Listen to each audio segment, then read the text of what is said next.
There is a moment in every long running show when something shifts. Not an episode, not a storyline, not a single decision, but a quiet, accumulative tipping point.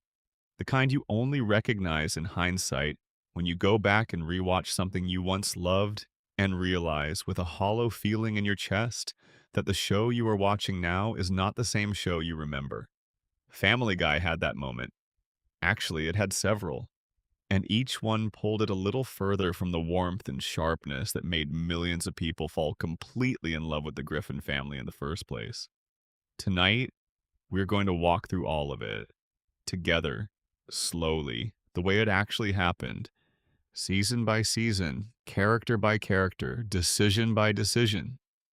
And by the time we are done, you will know not just that Family Guy changed, but exactly when, exactly how, and exactly why. So settle in, close your eyes if you like, and let this wash over you. Section 1. The show before it was show. How Family Guy came to life. To understand what Family Guy lost over the years, you really have to go back to before it existed at all. Before the Griffin family lived on the screen, before the cutaway gags, before the drunken clam and the late nights on Fox, there was a kid named Seth MacFarlane sitting in a small studio in Connecticut drawing cartoons. MacFarlane was born on October 26, 1973 in Kent, Connecticut. He grew up surrounded by the kind of cultural influences that would later bleed directly into every frame of Family Guy. He was obsessed with old Hollywood musicals, Frank Sinatra era big band recordings, classic animation, and the radio programs of the 1930s and 1940s. Specifically, thriller anthologies like Suspense, which you can actually hear echoed in some of the early episode titles from Family Guy's first season. He was a kid who absorbed everything around him with a kind of sponge like intensity, cataloging voices and references and comic rhythms that would later pour out of him fully formed when it was time to put something on the screen. He went to the Rhode Island School of Design to study animation, which is already one of the more interesting educational details in his biography, because RISD is a serious, creatively demanding institution, and the fact that he ended up making what many people think of as one of the more irreverent animated comedies in television history says something about how deeply he understood the craft, even when the finished product looked effortless. While he was a student there, he created his thesis film, a short called The Life of Larry. That film featured a middle aged man named Larry and his talking dog named Steve. If you have ever watched even a handful of Family Guy episodes, the DNA of Peter and Brian is immediately visible in those two characters. Larry was a lumbering, not especially bright man who meant well in a very base sort of way. Steve was the intelligent counterbalance, the one who watched Larry's disasters with a kind of weary, affectionate exasperation. McFarlane's professor at RISD submitted The Life of Larry to Hanna-Barbera, the legendary animation studio behind shows like The Flintstones and Scooby-Doo. Hanna-Barbera hired him. He was barely out of college, and he was already working in professional animation, contributing to shows like Johnny Bravo, Cow and Chicken, and Dexter's Laboratory. In 1996, he made a follow-up to The Life of Larry, a short called Larry and Steve, which aired in 1997 on Cartoon Network as part of their World Premiere Tunes program. The short caught the attention of executives at Fox who reached out to MacFarlane with an unusual proposition. They wanted him to develop a full series based on the Larry and Steve characters. What followed was one of the more extraordinary origin stories in modern television. Fox gave MacFarlane a budget of $50,000 and asked him to create a 15-minute pilot. MacFarlane was 23 years old. He took Larry and Steve, rebuilt them from the ground up, surrounded them with a family, dropped them into a fictional Rhode Island suburb, and delivered a pilot to Fox in May of 1998. That was so distinctly voiced, so clearly the work of someone who knew exactly what they were doing. that the network greenlit a full series almost immediately. The show was called Family Guy, and the world it created was unlike anything else on television. The family McFarlane built around the Peter and Brian characters was carefully assembled to give each member a clearly defined role that would serve the comedy in a specific and complementary way. Peter Griffin, who had evolved from Larry, was a large, broad-shouldered, dim-witted man with a high-pitched laugh and an absolutely catastrophic relationship with common sense. He worked at a toy factory called the Happy-Go-Lucky Toy Factory in those early seasons, later moving to the Pawtucket Patriot Brewery. He loved beer. He loved bad television. He loved his three friends. And underneath all the stupidity and the recklessness, he loved his family with a real, if inarticulate, sincerity. Lois was Peter's wife, a former debutante from an old money New England family who had, yeah, in a moment of youthful rebellion, fallen for a working class lug like Peter and never fully looked back. She was the practical, patient, frequently exasperated center of the household. She played piano, she tried to give the children some cultural exposure. She worked endlessly to counteract Peter's chaos, and she usually failed, but she kept trying. Their children were Meg, Chris, and Stewie. Meg was the oldest, a teenager at James Woods Regional High School. And in those earliest seasons, she was just a normal, slightly awkward teenage girl trying to navigate high school, while belonging to a family that was, by any objective measure, completely unmanageable. Chris was the middle child, soft and gentle and not especially sharp, obsessed with drawing and food in roughly equal measure. And then there was Stewie, who was something else entirely. Stewie Griffin was 1 year old. He sat in a high chair. He wore a little yellow shirt and a diaper. And he spoke in a refined, British-inflected accent about his plans for world domination, the elimination of his mother, and the inevitable submission of all mankind to his genius. He built ray guns in the nursery. He constructed mind control devices from spare parts. He plotted assassination attempts against Lois with the cold focus of a military strategist. And the joke, the utterly brilliant joke, was that almost nobody in the world of the show could understand a word he was saying. The adults around him heard babbling. Brian the dog was one of the only characters who could actually understand Stewie and carry on a real conversation with him, which is what planted the seed of their eventual friendship. Brian himself was the evolution of Steve, Larry's dog, from those original short films.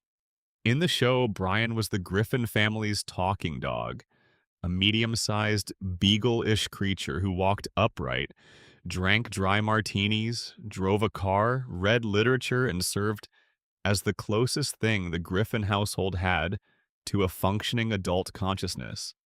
He was sharp, observational, and loyal in the way that only someone who has seen the worst of you and stuck around anyway can be loyal. His friendship with Peter was the beating heart of the show in those early years. The supporting cast was equally well constructed. Glenn Quagmire was Peter's neighbor and friend, an airline pilot with a wildly inappropriate relationship to women that the show played for shock and absurdism in roughly equal parts. Joe Swanson was the other neighbor, a paraplegic police officer who, when he was introduced in the first season episode A Hero Sits Next Door, was depicted as genuinely formidable, admirable even, someone Peter was actively jealous of. Cleveland Brown was the quietest of Peter's friends, a divorced man with a gentle, measured quality that made him a useful counterpoint to Peter's bluster and Quagmire's mania. Fox scheduled the series premiere for January 31st, 1999, one of the most coveted broadcast slots in American television, immediately following Super Bowl 33.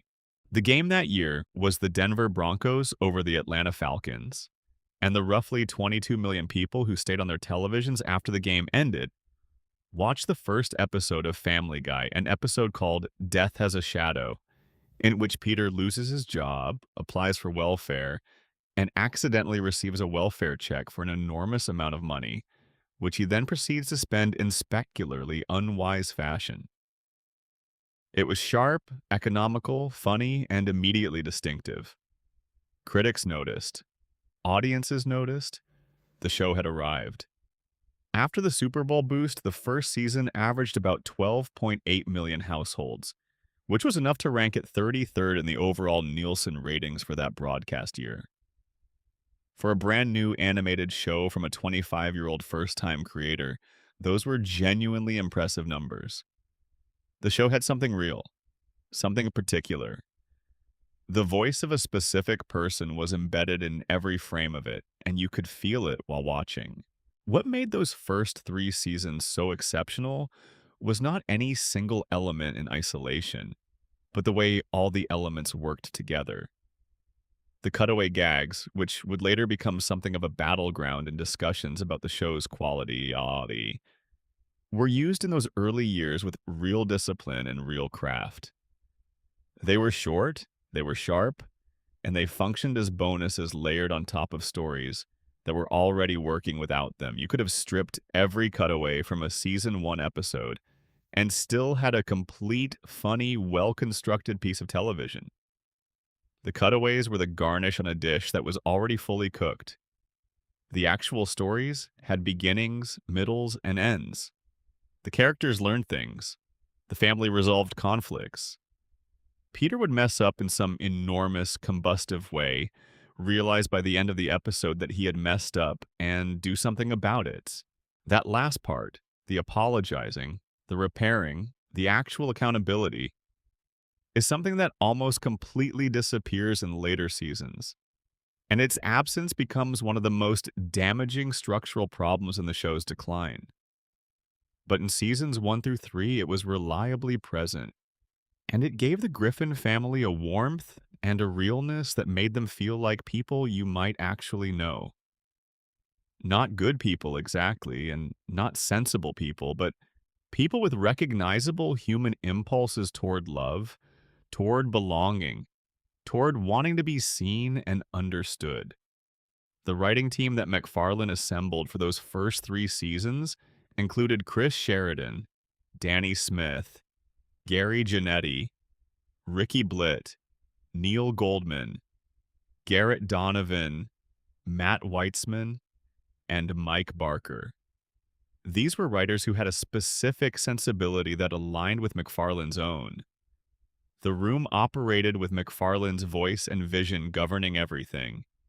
He was not just the creator. He was not just the voice of Peter, Brian, Stewie, and Quagmire. He was deeply, actively involved in every creative decision, every episode, every line of dialogue. His hands were on the wheel at all times, and the show had a coherent point of view as a result. The show also had, and this is something that often gets lost in later conversations about what Family Guy was like in its early years, genuine heart. The Griffins were not a good family in any conventional sense. Peter was irresponsible and often thoughtless. Lois was occasionally sanctimonious. The kids annoyed each other the way real kids do. But when an episode ended, there was usually a moment of connection, of honesty, of something like love expressed in the clumsy, imperfect way that families actually express love to each other. Peter would hug Lois and mean it. He would tell his kids he was proud of them, even if he had spent the previous 20 minutes accidentally setting the neighborhood on fire. There was a baseline of genuine affection under all the chaos, and it held the show together the way a good foundation holds a house. That foundation was about to get tested in ways nobody could have predicted, starting not with any creative failure on the show's part, but with a series of administrative decisions by Fox that would eventually scatter the very team that had built Family Guy in the first place. Before we move on, I would love to know where in the world you are watching from tonight. Drop a comment with your time and your location. It is always something special to see all the different places this community reaches. And if you have not subscribed yet, please do. It costs nothing and it means a great deal. Section 2. Cancellation, cult status, and the miracle of the DVD, the resurrection nobody saw coming. The first sign that Fox did not quite know what it had was the scheduling. Family Guy premiered after the Super Bowl in January 1999, pulled enormous numbers, and then was not scheduled to return until April. A gap of almost 3 months that gave whatever momentum the show had built almost nowhere to go. When the rest of the first season did air, it pulled in solid numbers, good enough to justify a second season, which Fox ordered.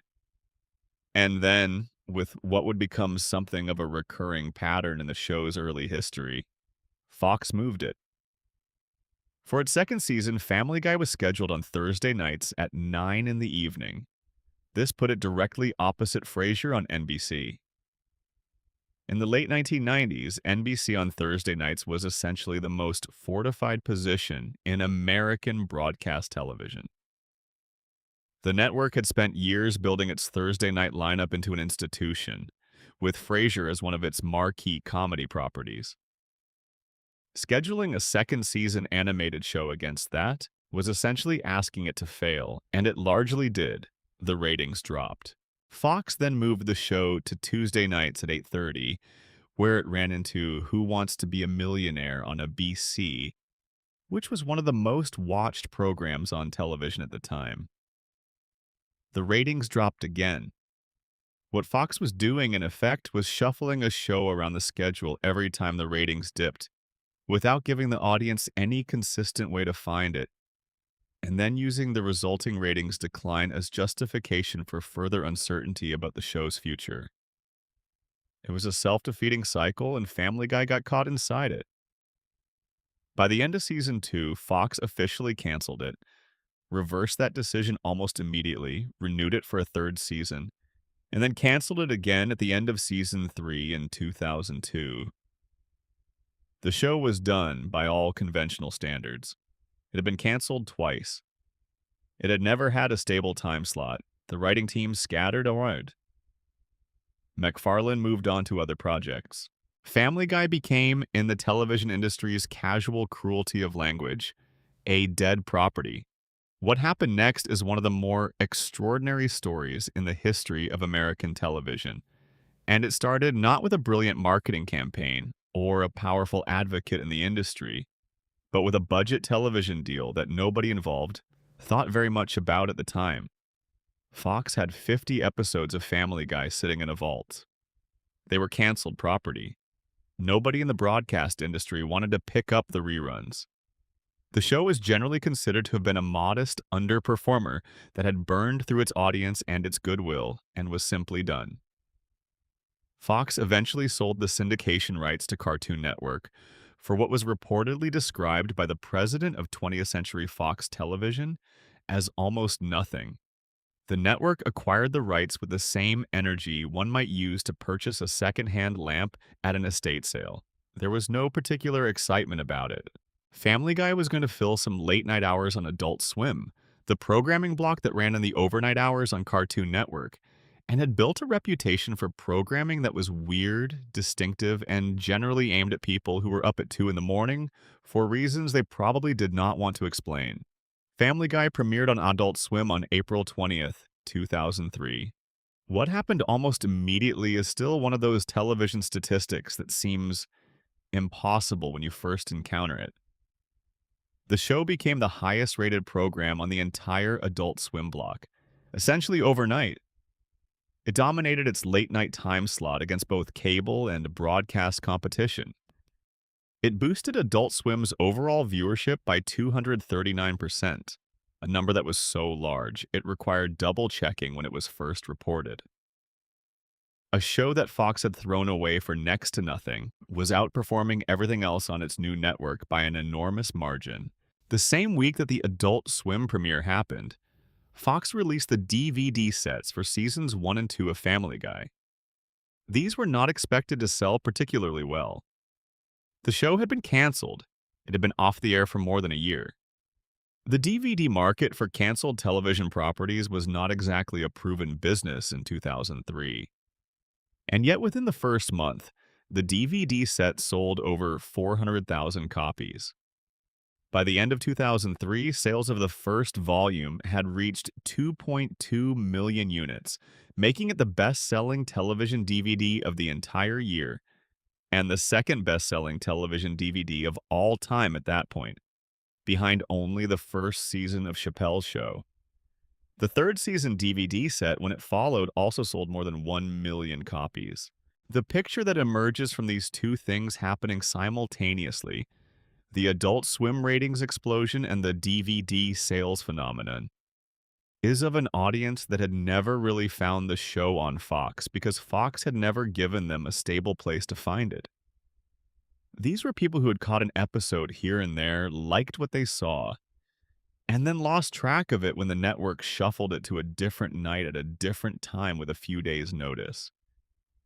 Now, with consistent reruns on Adult Swim and the ability to own the episodes on DVD, they were discovering it properly for the first time.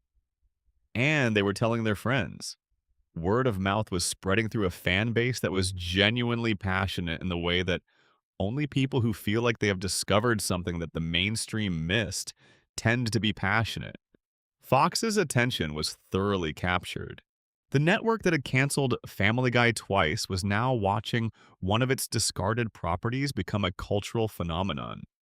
On May 20th, 2004, Fox ordered 35 new episodes of Family Guy, marking what was widely noted as the first time in television history that a show had been revived based primarily on DVD sales and syndication performance rather than traditional ratings data. Family Guy had pulled off something that almost never happens in the television industry. It had come back from the dead not once, but twice. And it had done it because its audience had loved it enough to seek it out, even when the network had stopped making it easy to find. The fourth season was set to premiere on May 1st, 2005. There was genuine excitement around the return, both from the fans who had waited 3 years and from the industry that was watching to see whether the resurrection could actually sustain itself. There was a cultural moment quality to it. This was a show that had been left for dead and was now coming back, which carries with it a particular kind of narrative charge that very few television events can replicate. But the show that came back in 2005 was already, in certain quiet ways, different from the show that had left in 2002. And understanding those differences requires understanding what 3 years away from production actually does to a creative enterprise. When a television show is canceled, the people who make it do not sit in suspended animation waiting for it to come back. They find other jobs. Writers move to other shows. They develop different sensibilities, pick up different rhythms, absorb the influence of different creative environments. The specific chemistry of a writer's room, which is one of the most fragile and valuable things in all of television, does not survive intact through a multi-year shutdown. Some of McFarlane's original writing team had moved on entirely. Mike Barker and Matt Weitzman, two writers who had been central to the early show's voice, had used the gap to develop their own show, American Dad, which was actually the reason that show was created. When Fox decided to revive Family Guy, they also wanted another McFarlane property to accompany it, and American Dad was what emerged from that conversation. McFarlane himself later acknowledged, during a Reddit AMA in 2017, that he had not written for Family Guy since 2010. In 2005, he was still actively involved in the creative process, but the writing room was not the same room that had built seasons 1 through 3. New writers had come in. The tone had begun its first subtle shift. And on top of all of that, the 3-year gap had created in the audience a very specific kind of hunger that was both a blessing and a potential trap. The fans who had driven those DVD sales and crowded Adult Swim's late-night broadcasts were hungry for more Family Guy. They wanted the show back desperately. That desperation created a very permissive viewing environment in those early post-revival seasons. One where even a Family Guy that was slightly different from the original could be greeted with enormous warmth, simply because it existed at all. And so the show came back to enormous ratings, to genuine celebration, and to the beginning of a slow, quiet transformation that would take years to fully reveal itself. Section 3: The Return and the First Quiet Shifts. Seasons 4 and 5. Season 4 premiered on May 1st, 2005, and pulled in approximately 11.85 million viewers, according to reporting in the New York Times at the time. That was a staggering number for a returning series, and it confirmed what the DVD sales and Adult Swim ratings had already suggested. The fan base was real, it was large, and it was hungry. Fox placed Family Guy in the center of their new Sunday night animation block, which they were branding as Animation Domination, alongside The Simpsons, King of the Hill, and the brand new American Dad. Family Guy was the star of that lineup, the crown jewel of Fox's Sunday evening strategy, and the network treated it accordingly. If you go back and watch season 4 with the perspective of knowing what comes later, the changes are already there, but they are subtle enough that you can understand why audiences at the time mostly did not flag them. The most immediately visible change was in the animation itself. The first 3 seasons, particularly seasons 2 and 3, which had been handled by a studio called Rough Draft Studios, had a specific quality to them. The characters moved in a looser, more expressive way. There was a slightly sketchy, hand-drawn quality to the line work that gave the show an energy, a feeling of being made by human hands that were still in the process of figuring out the best way to express these characters. When the show came back for season 4, the animation was handled differently, and the result was cleaner but also stiffer. The outlines were heavier. The movement was more restricted. The characters looked more like the official, merchandisable versions of themselves, and less like the living drawings from the earlier seasons. This might seem like a minor complaint in isolation, but animation quality in a comedy matters in ways that are easy to underestimate. The timing of a physical gag, the expressiveness of a reaction, the loose, improvised quality of a character moving through space. All of these things are affected by the animation style, and the shift in season 4 contributed to a slight change in how the humor landed. The early Family Guy had a scrappiness to it that made even the most absurd jokes feel grounded and spontaneous. The new look was more polished, but some of that spontaneity was lost in the polishing process. More significant than the animation change was what was happening in the writing room. The cutaway gags, which had always been part of the show's identity, began to grow in both frequency and length. In the first 3 seasons, a cutaway would typically last somewhere between 5 and 15 seconds. It would punch in, deliver the joke, and punch out before you had time to fully leave the main story. The cutaways in season 4 started to run longer. They became more elaborate. Some of them began to feel less like seasoning and more like the main course, with the actual episode plot serving as connective tissue between them. The YouTube effect is worth understanding here. YouTube launched in 2005, the same year Family Guy returned for season 4. Almost immediately, fans began uploading clips of their favorite moments from the show, and the clip format turned out to be extraordinarily well-suited to Family Guy's cutaway gags. A 30-second self-contained joke could be ripped out of context, uploaded, and viewed completely independently of the episode it came from. These clips spread virally. A show that had found its second audience largely through DVD sales was now finding a third audience through the internet.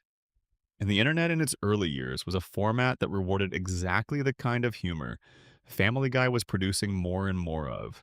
Short, punchy, standalone moments that delivered a laugh on their own without requiring any knowledge of the surrounding story. The tension between being a show that tells stories and being a show that creates viral moments was already present in season 4, even if nobody was framing it in those terms yet. The writing room could feel the audience's enthusiasm for the cutaways. They could see which moments were being talked about and shared. And so, whether consciously or not, they began producing more of those moments. The ratio of story to cutaway shifted slightly but perceptibly, and that shift would only continue in the seasons that followed. Character changes in season 4 were also present, but still contained. Peter was still, broadly speaking, the lovable idiot. His stupidity was being stretched a little further than it had been in the first 3 seasons. There were episodes where his behavior shaded from foolish into thoughtless in ways that the earlier show would have been quicker to hold him accountable for. But the accounting still mostly happened. The character was still connected enough to his original self that the warmth was legible, if slightly muted. Brian's political views, which had always been a small part of his personality, began to take up more room in season 4. In the original seasons, Brian was political the way a lot of educated people with strong opinions are political. It was one dimension of a character who had many other dimensions. The failed writer, the romantic who kept getting his heart broken, the loyal friend who tried to apply reason to situations that were fundamentally unreasonable. After the revival, the political side of Brian began to expand while some of the other dimensions contracted. There were scenes in season 4 where Brian gave speeches that felt less like dialogue and more like editorials, moments where the character's liberalism stopped being one ingredient in his personality and started being his primary function in a given episode. The change in Stewie was the most dramatic of all the character shifts in season 4. And in some ways, it is the most historically significant because the decision that was made in this period to move Stewie away from his evil genius identity was a deliberate, conscious, creative choice that fundamentally altered one of the most original characters in the history of American animation. The evil baby premise that had made Stewie so extraordinary in seasons 1 through 3 was, by 2005, already something that had been building toward a natural dramatic culmination. The joke was Stewie wanted to kill Lois and take over the world. Over 3 seasons, he had attempted both goals repeatedly and failed repeatedly. And the repetition of failure was, in the eyes of McFarlane and the writing team, running out of room. Their instinct was that the joke had a ceiling, and they were approaching it. The world domination plots became less frequent in season 4. The attempts to kill Lois slowed. Instead, Stewie began having storylines about his feelings, about his friendship with Brian, about his personal identity. Some of this worked extremely well. The Road to Episodes, which became a signature format in the post-revival years, put Brian and Stewie together in adventure scenarios that played on their specific dynamic in genuinely entertaining ways. Road to Rupert from season 5 was a particular standout, sending the two of them across the country in pursuit of Stewie's favorite stuffed bear. These episodes had a lightness and a comedy that felt like an extension of the show at its best. But they also represented the clearest sign of the trade-off that was being made. The Brian and Stewie adventure dynamic was a good idea, but it was a conventional idea. It was the mismatched duo premise that had worked in 1,000 different forms across a century of storytelling. Stewie, the evil genius baby, who wanted to conquer the planet, was not a conventional idea. It was something that had never existed before in quite that form. And walking away from it in exchange for a more conventional dynamic was a trade that the show would spend the rest of its run not quite recovering from. Season 5, which ran from 2006 to 2007, produced some of the most praised individual episodes in the show's post-revival history. Stewie Loves Lois, the season premiere, explored the relationship between Stewie and his mother from an angle that was genuinely unexpected, finding comedy in Stewie's desire for maternal attention rather than maternal destruction. Barely Legal, in which Meg develops a crush on Brian after he takes her to prom out of kindness, was a sharp, character driven episode that showed the show was still capable of using its characters in inventive ways, and the road to episodes continued to be reliably entertaining. But season 5 was also where the treatment of Meg first became something that merited real discomfort, rather than the mild eye rolling it had provoked in the first 3 seasons. In the original run, Meg's awkwardness was her defining trait. She was the ordinary one, the boring one, the one who never quite fit. That was relatable in a specific teenage way. Starting in season 4 and accelerating in season 5, the jokes about Meg shifted from her being boring to her being repulsive. She was no longer simply less interesting than the rest of her family. She was now actively unwanted, physically mocked, and subjected to the kind of dismissal that stopped feeling like gentle teasing and started feeling like something more sustained and more uncomfortable. Peter's comments about Meg in season 5 had a meanness to them that the earlier episodes did not. The other characters began joining in with what felt less like normal sibling ribbing and more like a coordinated hostility. The show was discovering that audiences responded to Meg abuse, that the jokes about Meg generated a certain kind of laugh, and it began going to that well more and more often without examining what it was building toward or what it was saying about the character it was using as the punchline. The warmth of the Griffin family was also beginning to cool in these seasons. In the original 3 seasons, every episode of Family Guy had a kind of emotional resolution. The chaos that Peter created, however enormous, would be addressed and repaired by the end of the episode. He would apologize, he would acknowledge the harm he had caused. Lois would accept the apology or offer one of her own. The family would arrive at some version of peace, however temporary. That cycle is what made the chaos sustainable and what made the characters sympathetic even when they were at their worst.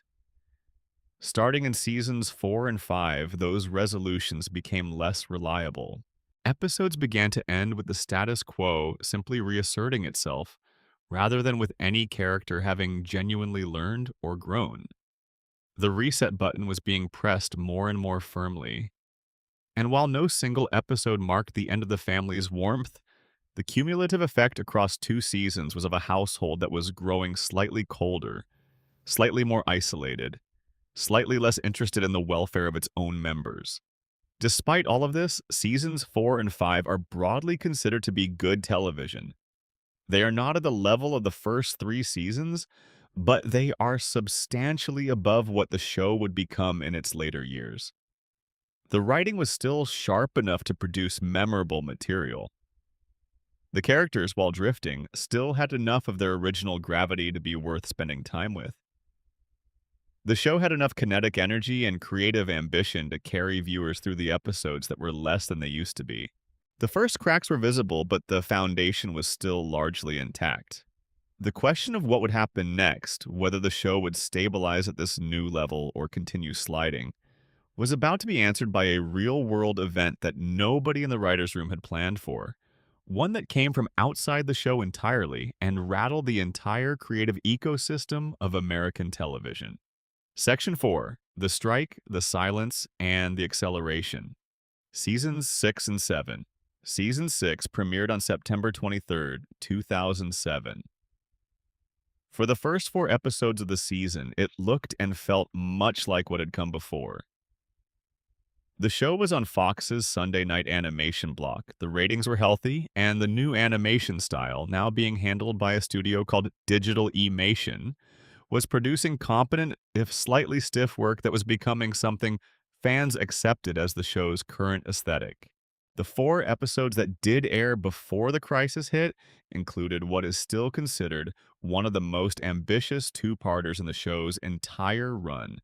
Stewie Kills Lois and Lois Kills Stewie, episodes that aired back-to-back in November 2007, were the show committing fully to the premise it had been dancing around since season 1.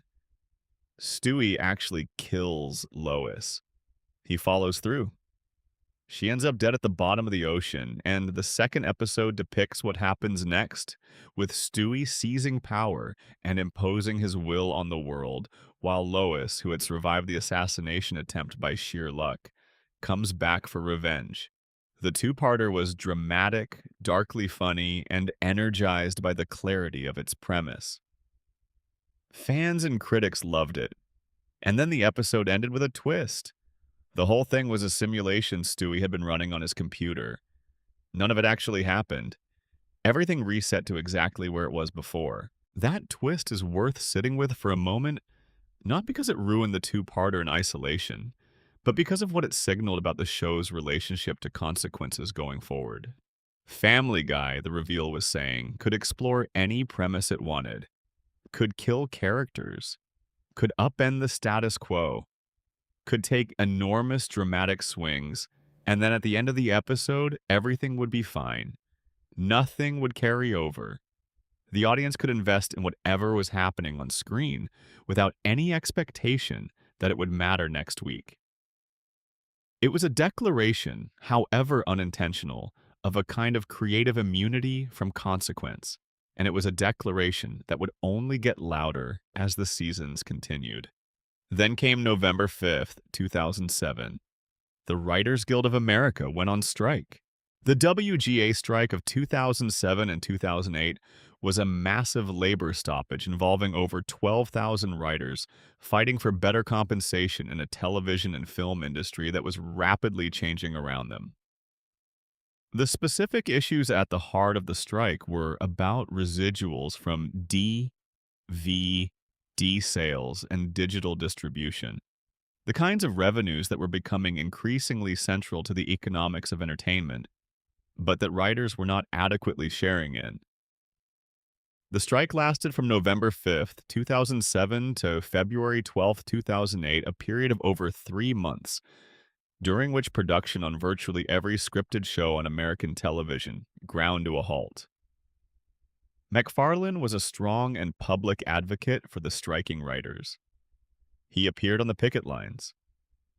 He made clear through interviews and through his actions that he considered the writers' cause just and that he wasn't going to break the strike by continuing to work.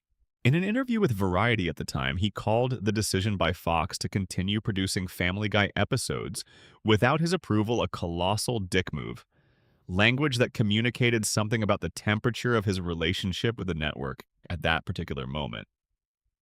The specific mechanics of what Fox did were this. When the strike began, there were 3 episodes of Family Guy that had been largely completed in terms of animation, but that still required MacFarlane's final input and approval. MacFarlane refused to provide that input, consistent with his commitment to the strike. Fox aired the episodes anyway. They had the legal right to do so. The episodes existed. The network owned them. But airing them against the explicit wishes of the show's creator was not simply a business decision. It was a statement about who the show ultimately belonged to, and that statement was not one that MacFarlane found easy to forget. When the strike ended in February 2008, production officially resumed, and Family Guy returned to its regular schedule. But the 3 months of disruption had consequences that were not immediately visible and that took several seasons to fully manifest. The writing process for a television show is not like a light bulb that can be switched off and on without any lasting effect. Stories are being developed and revised over weeks and months. Writers are building on each other's ideas in real time. The rhythm of production, the institutional momentum of a writing room, is a fragile and specific thing. When that rhythm is broken for 3 months, getting it back is not as simple as returning to the office and opening your laptops. Some of the stories that would have been written during those 3 months were never written. Some of the creative directions that were being explored before the strike were abandoned rather than revived when production resumed. New directions were chosen, some of them in haste to fill the schedule. The show entered its 7th season carrying a creative disruption that it never fully acknowledged and that took years to fully understand. Season 7 ran from September 2008 to May 2009. and several things that had been building since the revival now became genuinely hard to ignore. The humor was shifting in a direction that relied more heavily on shock and escalation than on the wit and construction that had defined the show at its best. There is a difference, which we will explore in detail in a later section, between dark humor that is sharp and dark humor that is simply loud. And season 7 found Family Guy crossing that line with increasing frequency. Jokes that would have had 3 layers in the first 3 seasons were now arriving with one. The episode 420, in which Brian leads a campaign to legalize marijuana in the fictional Rhode Island town where the show is set, generated a real-world controversy when the Venezuelan government banned the show from its networks in response. Venezuela's justice minister at the time cited the episode as an example of the United States promoting drug use. Whatever you think about the merits of either position, the fact that a cartoon about a fictional Rhode Island family was generating international diplomatic reactions was a measure of how far the show was now operating from its original domestic, grounded identity. Season 7 also introduced, in its more embryonic form, what would become one of the most complained about habits in the show's later years. The tendency to stretch a joke far past the point where its comedy is exhausted. In the early seasons, the show operated with a tight editorial instinct. Jokes got in, did what they needed to do, and got out. Starting around season 7, jokes were being held on screen for uncomfortable lengths of time. A physical gag that had delivered its punchline in 5 seconds would continue for 30. A scene that had made its point would simply keep going, as if the writers had decided that duration itself was a form of comedy. Sometimes this worked as an anti-humor technique. More often, it simply consumed time that could have been used for something better. The general critical reception to seasons 6 and 7 was mixed.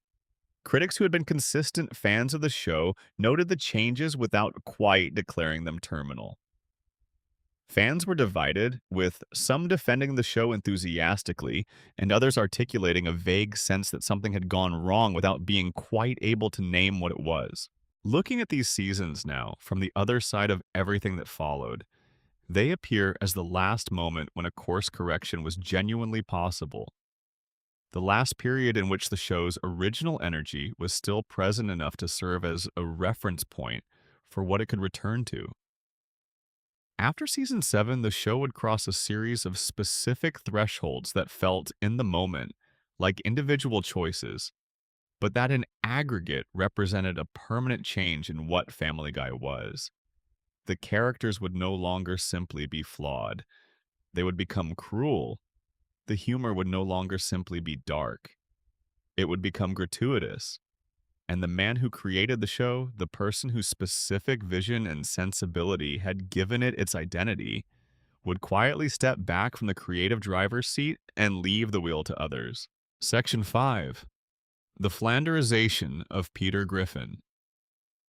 When the heart of the show turned against itself.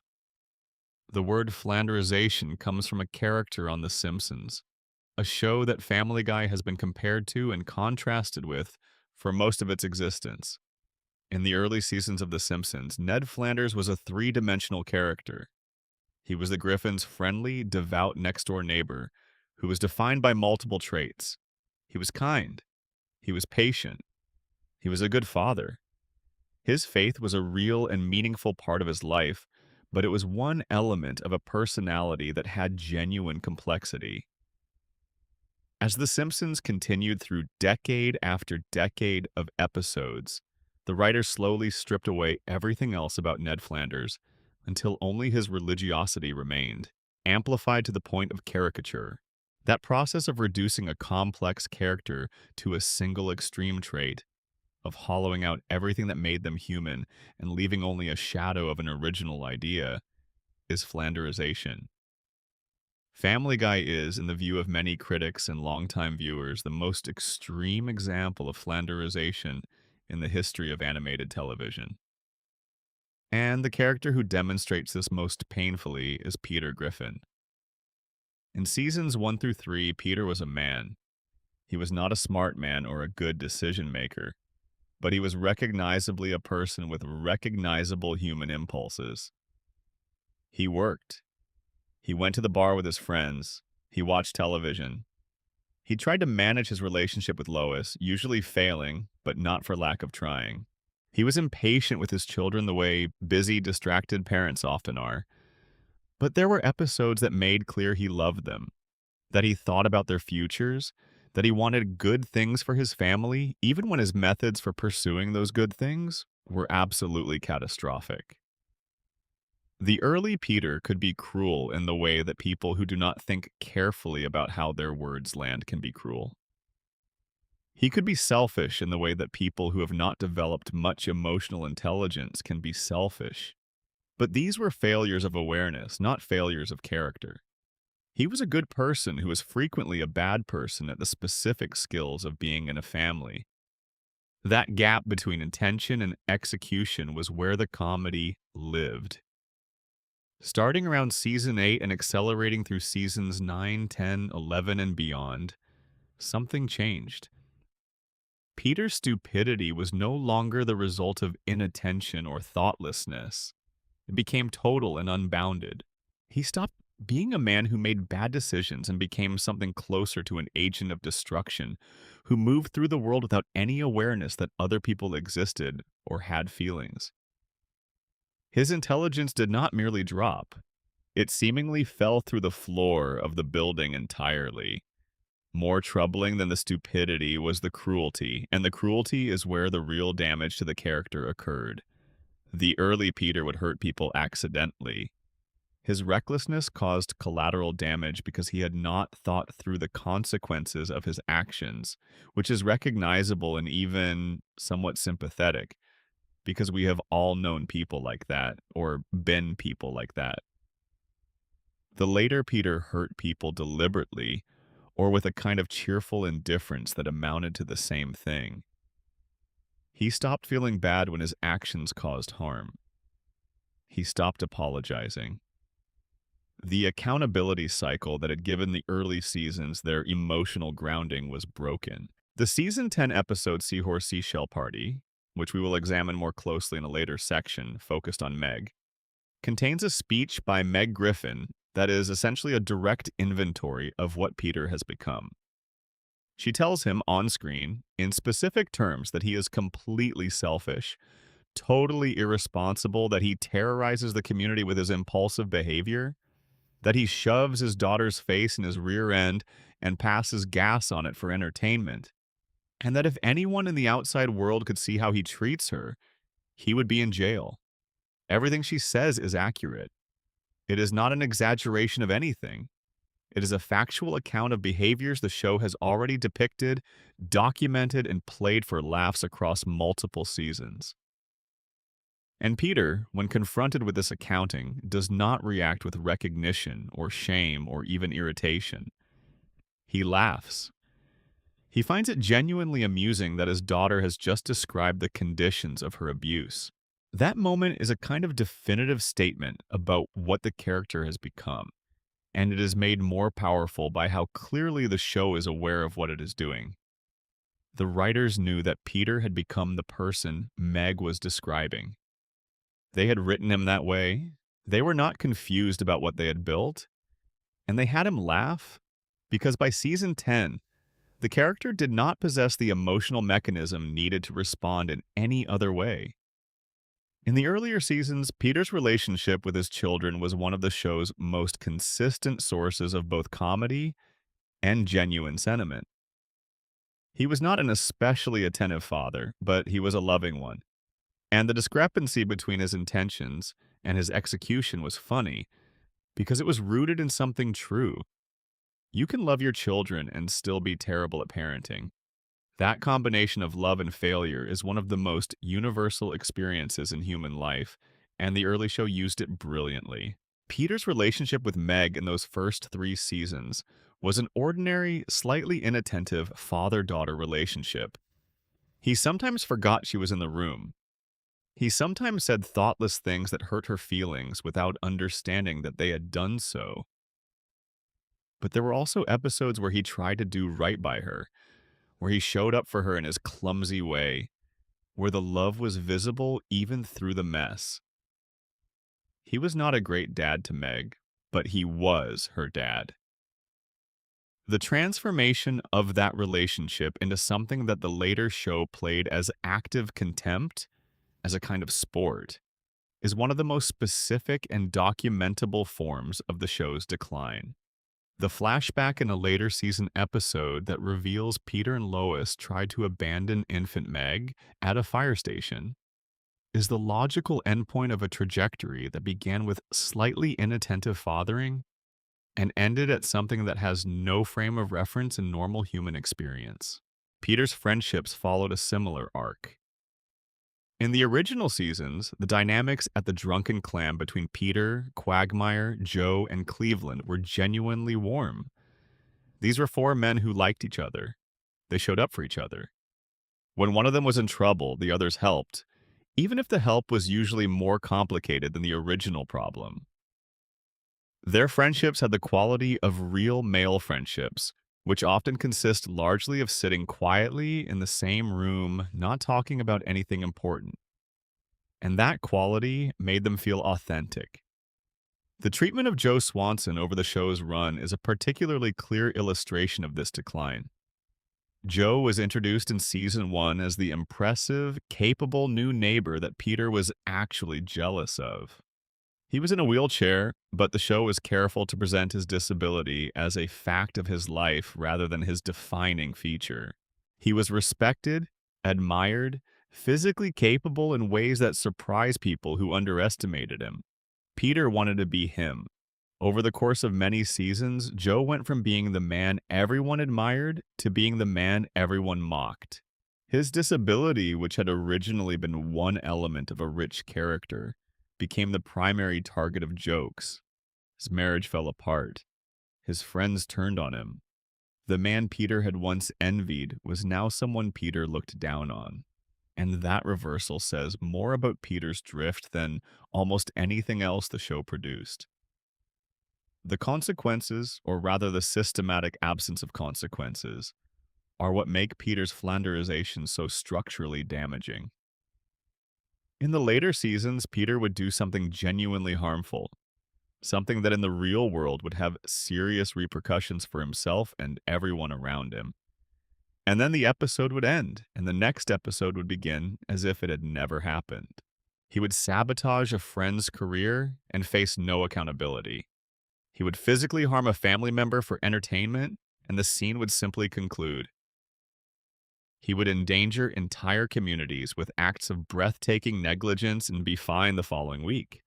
This is the difference between a character who is a lovable idiot and a character who is a monster with comedic lighting. The lovable idiot suffers consequences. The lovable idiot learns things even temporarily, even if he forgets them again. The lovable idiot is embedded in a moral universe that, however skewed and comedic, has some relationship to the real world's understanding of cause and effect. Peter Griffin in his later seasons existed outside that universe entirely. He was immune to consequences, which meant he was immune to the one force that could have kept him tethered to the Peter we had originally loved. The tragedy of all this is not simply that the character declined.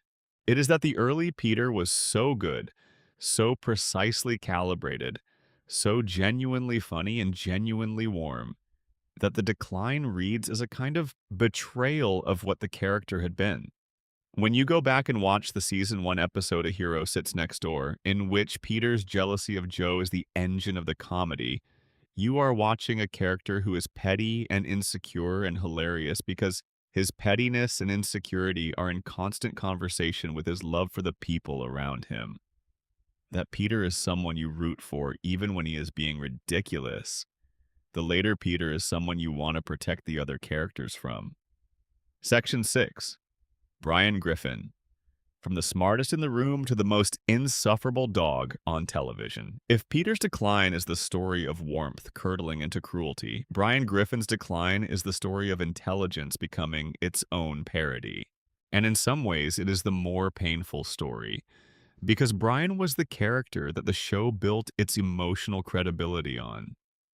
In the original seasons, Brian served a specific and crucial narrative function. He was the audience surrogate.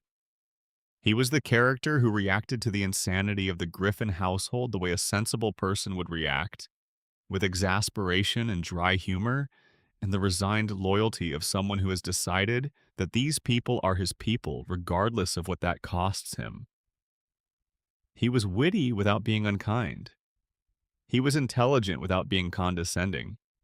He was the grounding rod of the show, the element that kept everything connected to something recognizable, even when everything else was rocketing toward absurdity.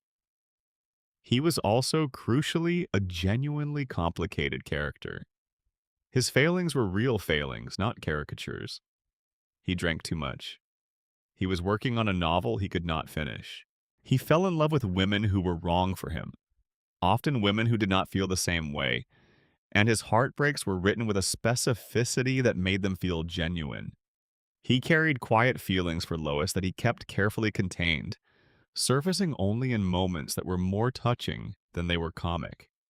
He wanted to be taken seriously as a writer, as an intellectual, as a person, and the gap between who he wanted to be and who he actually was created a vulnerability that made him feel human rather than simply clever. His friendship with Peter was one of the great comedic pairings in the show's history, specifically because it was a friendship between two people who had no business being friends. Brian was the most educated person in the Griffin household. Peter was the least self-aware. Their dynamic was built on the comedy of watching a character with high standards for the world constantly choose to spend his time with someone who had no standards for anything, and loving that person anyway because somehow, in some inexpressible way, Peter was worth it. The erosion of Brian as a character followed a specific pattern. It began with the expansion of his political identity, which in the original seasons had been one dimension among many, and which after the revival began to consume more and more of the available space. Brian became the writer's mouthpiece. He began giving speeches that were less like things a character would say and more like op-ed columns that had been lightly dramatized. Even viewers who agreed with the positions Brian was articulating found themselves disconnecting from the character during these sequences, because the show had stopped pretending that Brian was a person and had started using him as a delivery mechanism for talking points. The political soapboxing was damaging, but it was not the most damaging thing that happened to Brian. The most damaging thing was the slow replacement of his genuine intelligence with a performance of intelligence. The early Brian had actually read the books he referenced. He had real opinions derived from real engagement with the culture he claimed to be part of. The later Brian referenced his own sophistication constantly, but the references were increasingly hollow. He talked about being a writer, but his writing was, in the episodes that examined it directly, genuinely bad. He talked about being more evolved than the people around him, but his behavior was, in episode after episode, worse than theirs. He claimed moral high ground from positions he had not earned. The episode that many longtime fans point to as the moment Brian became genuinely difficult to watch is Brian writes a bestseller from season 9. In this episode, Stewie, who has been Brian's most consistent source of encouragement, convinces Brian to write again after a long period of creative paralysis. Brian takes that encouragement and produces a self-help book called Wish It, Want It, Do It.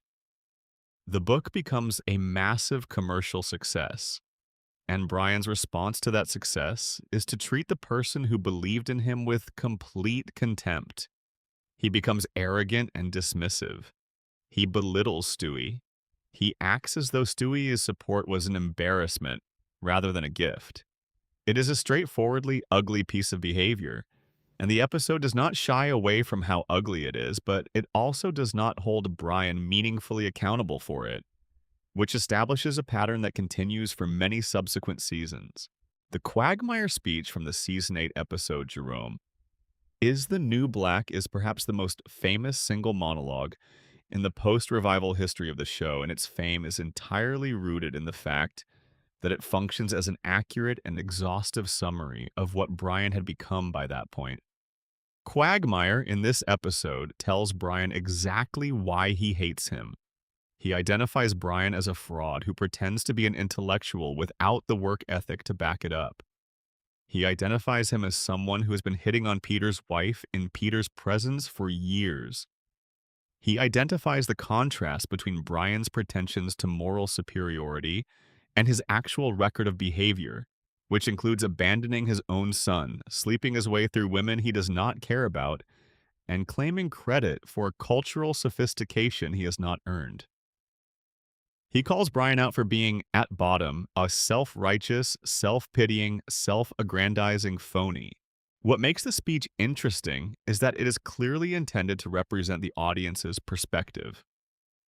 The show knew that Brian had become insufferable.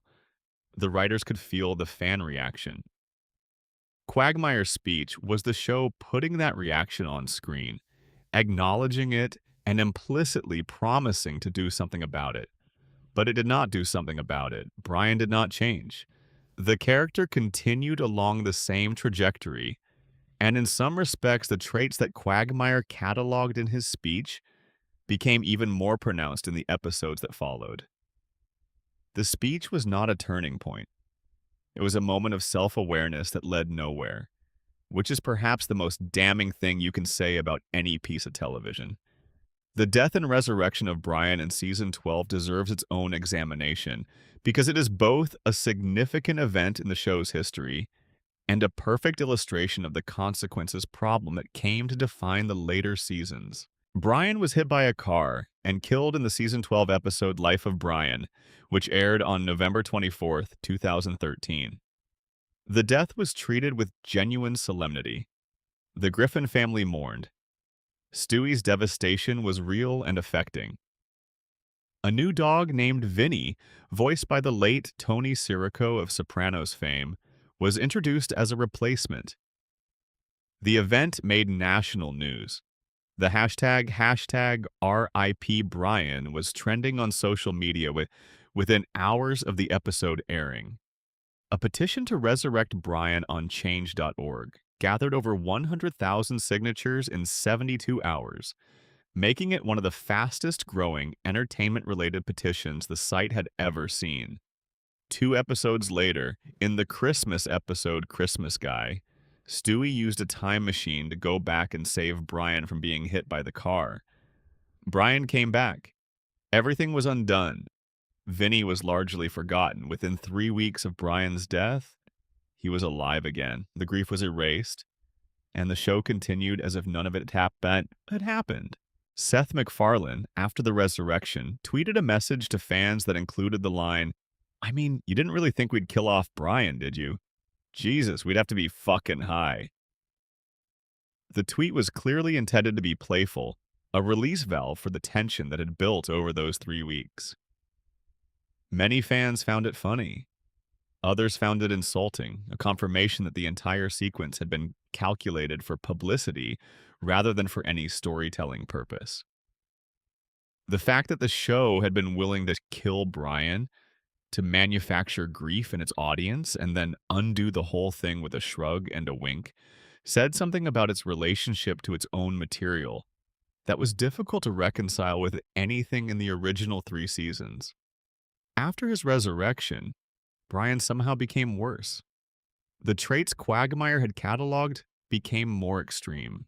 In later seasons, Brian let a woman and her child die rather than rescue them because she was married and therefore unavailable to date.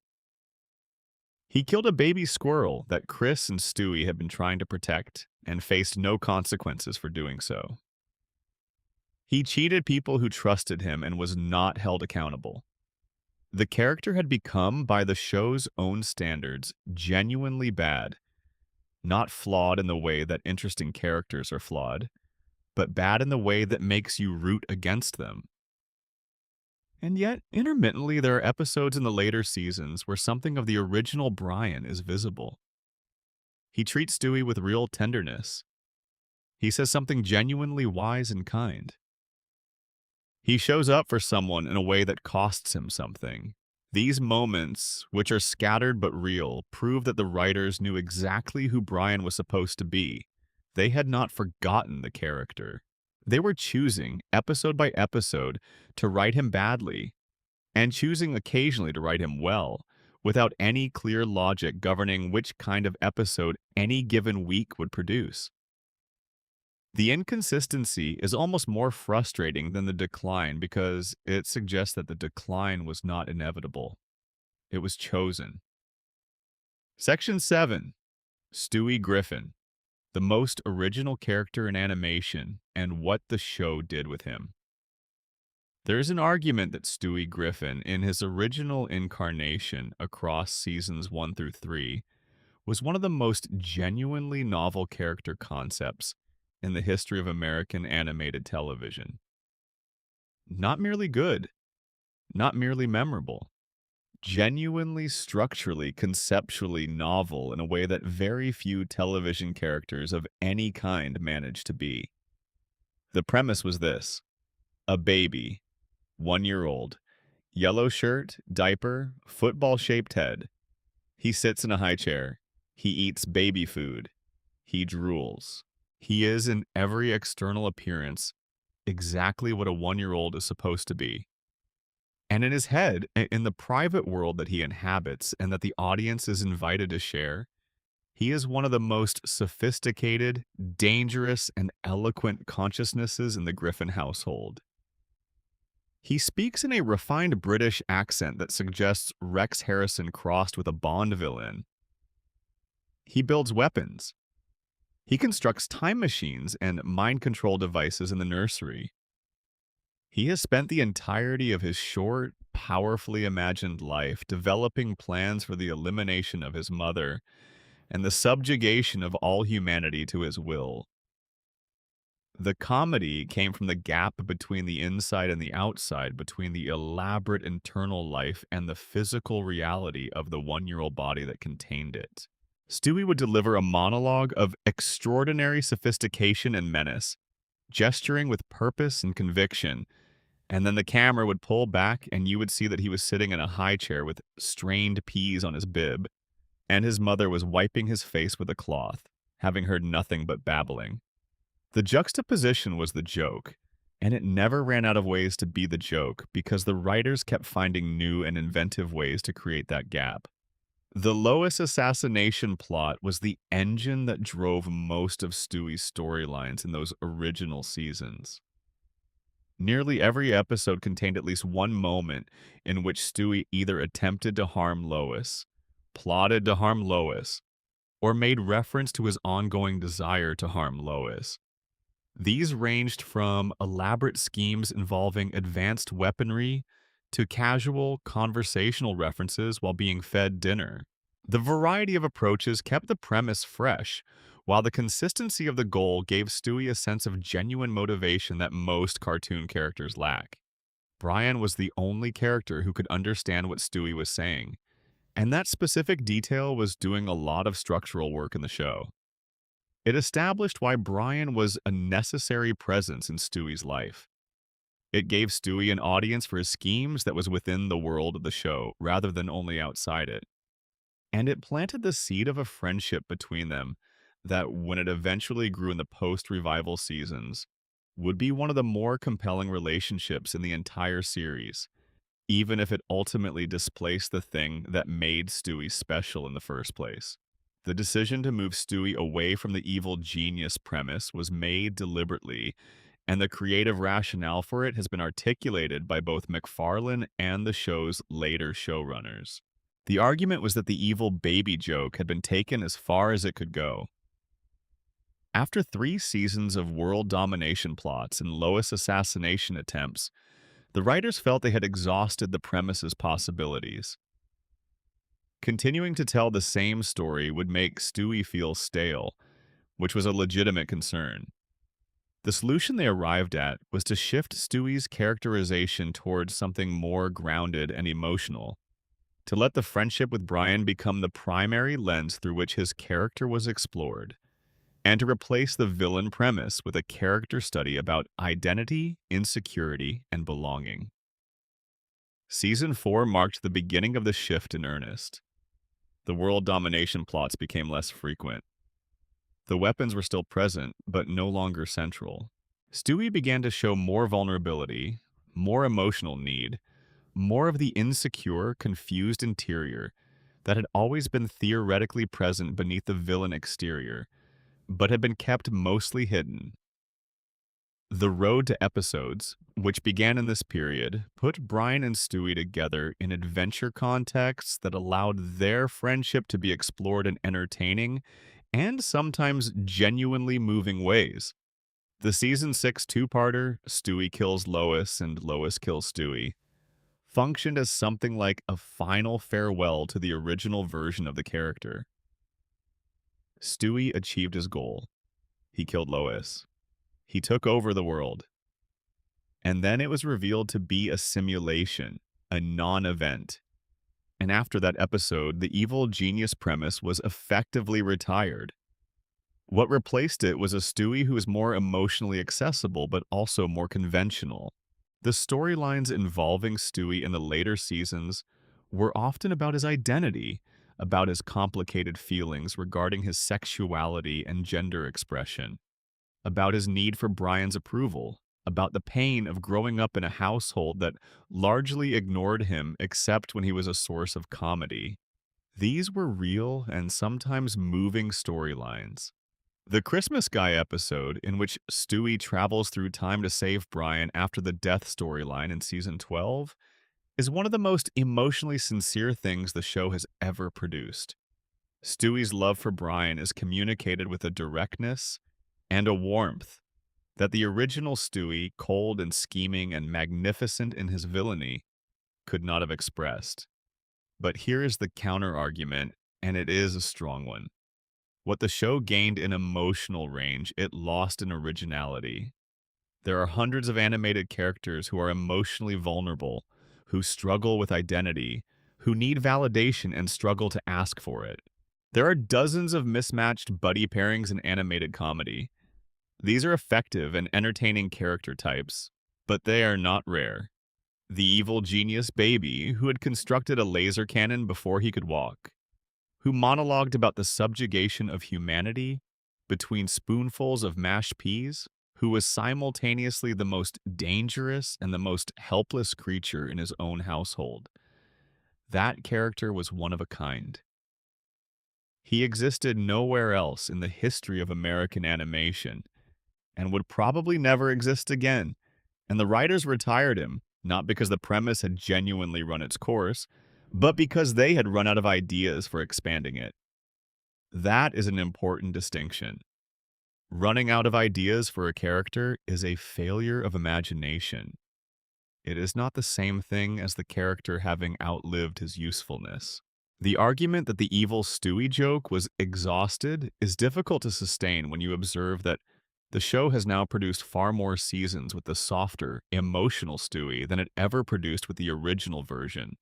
If the writers could find enough material to sustain a gentler, more conventional character for 15-plus seasons, there is no compelling reason to believe that a more inventive writing room could not have found equal or greater material for the character concept that was genuinely irreplaceable. The evil genius baby was not a one-punch-line joke. It was a concept with infinite room for expansion. New schemes, new targets, new contexts, new levels of danger. The possibilities were essentially unlimited. The show's later seasons did occasionally reach back toward the original Stewie. There were episodes where the world domination energy briefly returned, where the time machine was used not just as a plot device for Brian and Stewie adventures, but in service of something that felt like the original character's ambition. These moments landed differently, with a quality of nostalgia rather than expectation, which tells you everything about what had been lost. When the original Stewie showed up, he felt like a guest star visiting from a better version of the show rather than the natural outgrowth of a character who had been developing for years. That feeling of displacement, of a character being present in a show that no longer quite knew what to do with him is one of the lingering sadnesses of Family Guy's later seasons. Section 8. Meg Griffin and the decade-long joke that stopped being funny. Every character in an ensemble comedy carries a specific weight. They serve a function in the group dynamic, and that function shapes how they are written and how the audience understands them. In the original Family Guy, Meg Griffin's function was to be the ordinary one, the relatable one. In a household that contained a reckless working class dreamer, a sophisticated woman making compromises for love, an evil genius infant, a talking dog with literary pretensions, and a sweet but clueless teenage boy, Meg was the character who was simply trying to get through high school. She was the audience stand-in in a family of eccentrics. That function was simple, but it was legitimate, and in the first 3 seasons, it was executed with a kind of gentle respect for what it meant to be a teenager who felt unseen and undervalued. Meg was unpopular. She struggled to fit in. She had a family that did not always notice what she needed. These are experiences that resonate with a significant portion of any audience, and the early show used them as a source of humor that was warm rather than cruel, that laughed with Meg rather than at her. The shift began, as so many of the show's shifts did, around season 4, and it followed a specific and documentable trajectory. The first thing that changed was the nature of the jokes about Meg. In the original seasons, the humor came from her being the least interesting member of an extremely interesting family. She was boring relative to her context. Starting in season 4, the humor shifted to a different premise entirely. Meg was no longer just boring. She was now depicted as actively repulsive, physically unwanted, someone whose very presence inspired disgust in the people around her. Characters began visibly recoiling from her. They made gagging sounds when she entered a room. The show invented a layer of contempt that had not been present before. That shift is meaningful because it changes the moral valence of the comedy entirely. The early jokes about Meg being boring were gently inclusive. They invited the audience to recognize something universal in her awkwardness.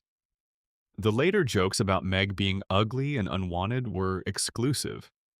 They invited the audience to participate in her humiliation, to join the other characters in looking down at her, to find her suffering funny rather than her relatable situation funny.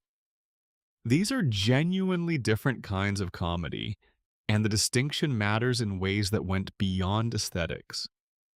The escalation of Meg's treatment across seasons 4 through 14 is one of the most sustained and documented examples of a creative choice gone wrong in the history of American animation.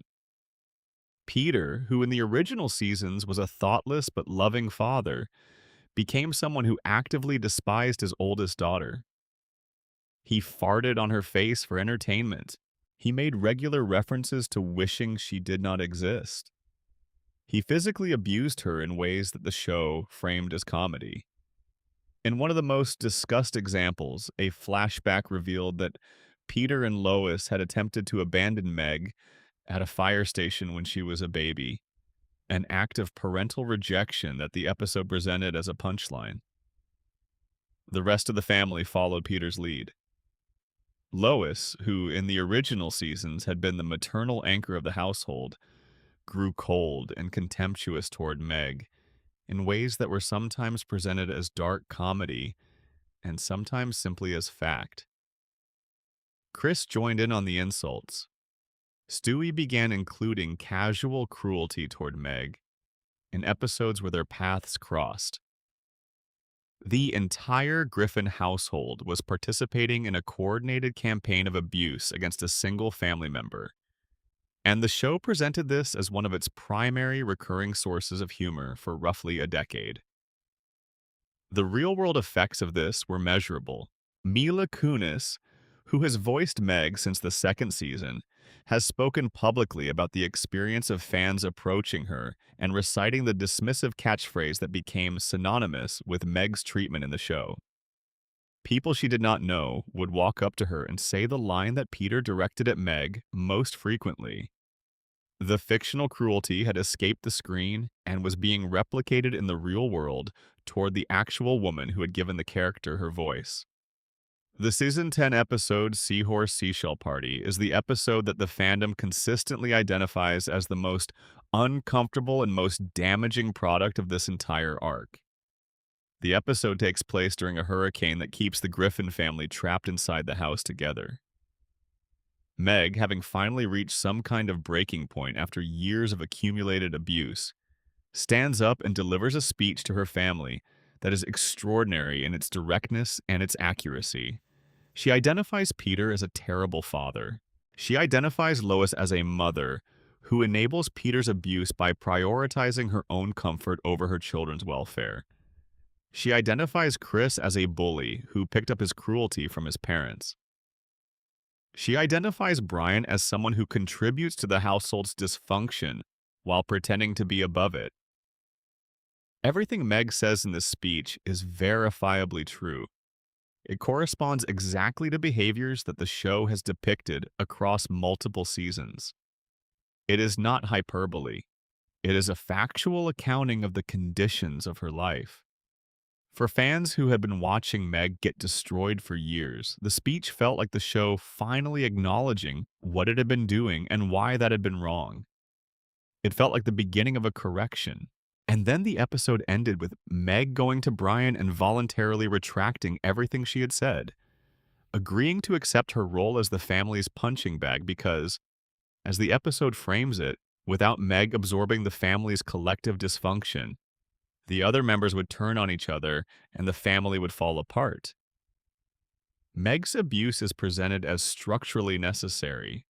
She is told and she accepts that her suffering is what makes everyone else's lives manageable. The message this sends is deeply troubling, regardless of any creative intention behind it. It tells the audience that victims of sustained abuse should accept their victimization, because removing themselves from that position is a form of selfishness. It tells them that standing up for themselves causes harm to others. It tells them that the correct response to years of mistreatment is to quietly resume being mistreated so that the people who are mistreating them do not have to confront themselves. Whether the writers intended to send this message or not is almost beside the point. The message is what the episode communicates, and the episode was seen by millions of people. The show did eventually begin to pull back from the most extreme Meg abuse, roughly around seasons 14 and 15, a change that has been partly credited to an increase in the number of women on the writing staff who objected to the sustained cruelty and pushed for storylines that treated Meg with more dignity. In later seasons, Meg began to have episodes where she fought back, where she demonstrated resilience and competence, where she was written as a character rather than simply a target.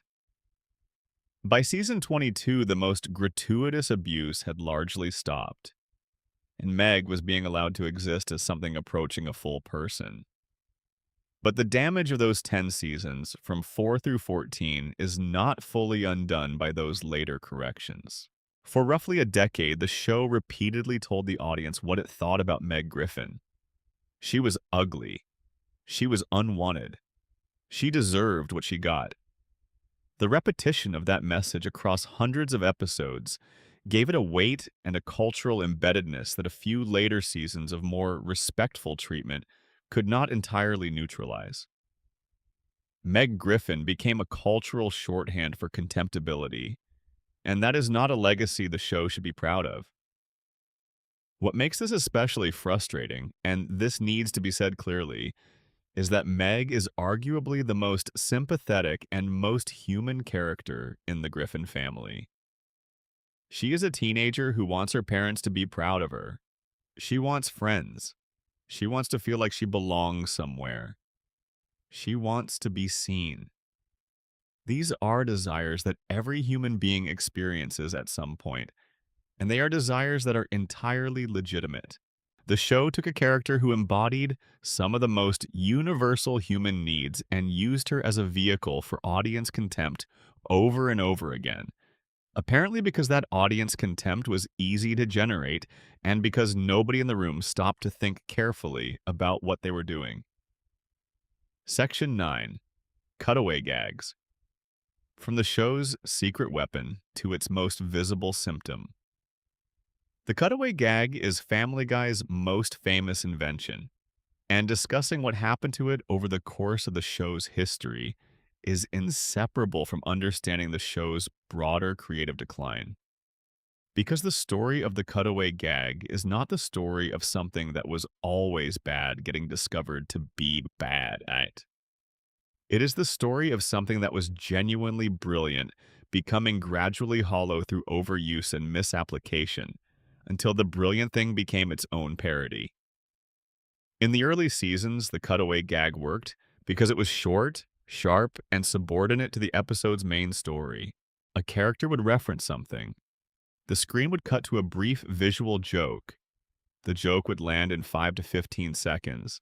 The screen would cut back. The episode would resume. The cutaway had added something extra, a bonus laugh layered on top of whatever was already happening, without disrupting the structural integrity of what surrounded it. You could remove every cutaway from a season 1 episode and still have a complete, well-constructed story. The cutaways were generous extras, not load-bearing elements. The cutaways also had a specific kind of wit in those early seasons. They came from somewhere. Someone had sat down and thought about what the specific and unexpected connection between the setup and the punchline should be. The joke in a good early cutaway was not simply that something absurd was happening.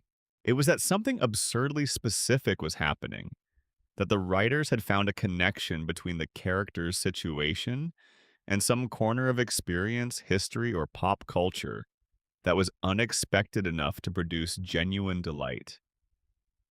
The jokes rewarded attention. South Park's Trey Parker and Matt Stone made their famous critique of Family Guy's writing methodology in a 2006 two-episode arc called Cartoon Wars.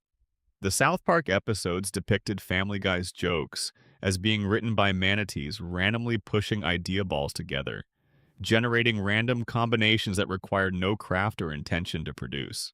The critique was pointed, and it was not entirely fair to the show's early seasons, but it was increasingly fair to the post-revival seasons, because as the cutaways grew longer and more frequent, they did increasingly lose the quality of being specifically designed for specific moments. The later cutaways began to feel like they could have been placed anywhere in any episode without meaningfully affecting either the joke or the story, which is precisely what Parker and Stone were describing.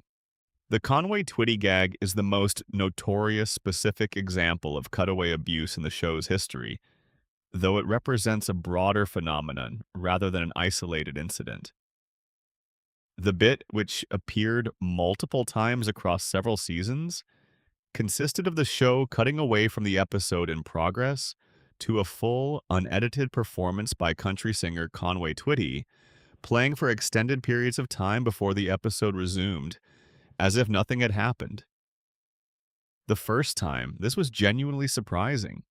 The surprise was the point. By the third and fourth repetition, the bit had become a symbol, to critics and to a significant portion of the fan base, of everything wrong with the later show. It was the writers saying, essentially, that they did not have enough material to fill the episode and were therefore padding it with footage of a country singer. The Conway Twitty gag was lazy, not because it was weird, but because it made no pretense of being anything other than time-filling. The broader problem with the show's later approach to cutaways was that they began to replace storytelling rather than enhance it. Episodes in the later seasons often felt like collections of disconnected sketches, loosely held together by a premise that was never developed into a proper plot. A scene would begin. Characters would exchange a few lines. Someone would say a setup phrase. The episode would cut away. The gag would play. The episode would cut back. Another few lines, another setup phrase, another cutaway. The actual narrative, whatever the episode was nominally about, was being starved of the time and attention needed to become a real story. If you removed all the cutaways from a later season Family Guy episode, you would frequently be left with perhaps 10 to 12 minutes of story in a 22-minute episode, and those remaining minutes would often not constitute a satisfying narrative. This is structurally significant because it created a feedback loop that was difficult to escape.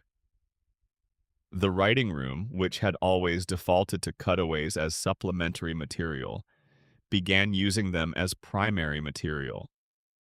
This meant the scripts were spending less time on character development, on plot construction, on the kind of careful work that produces episodes you can watch from beginning to end and feel satisfied by.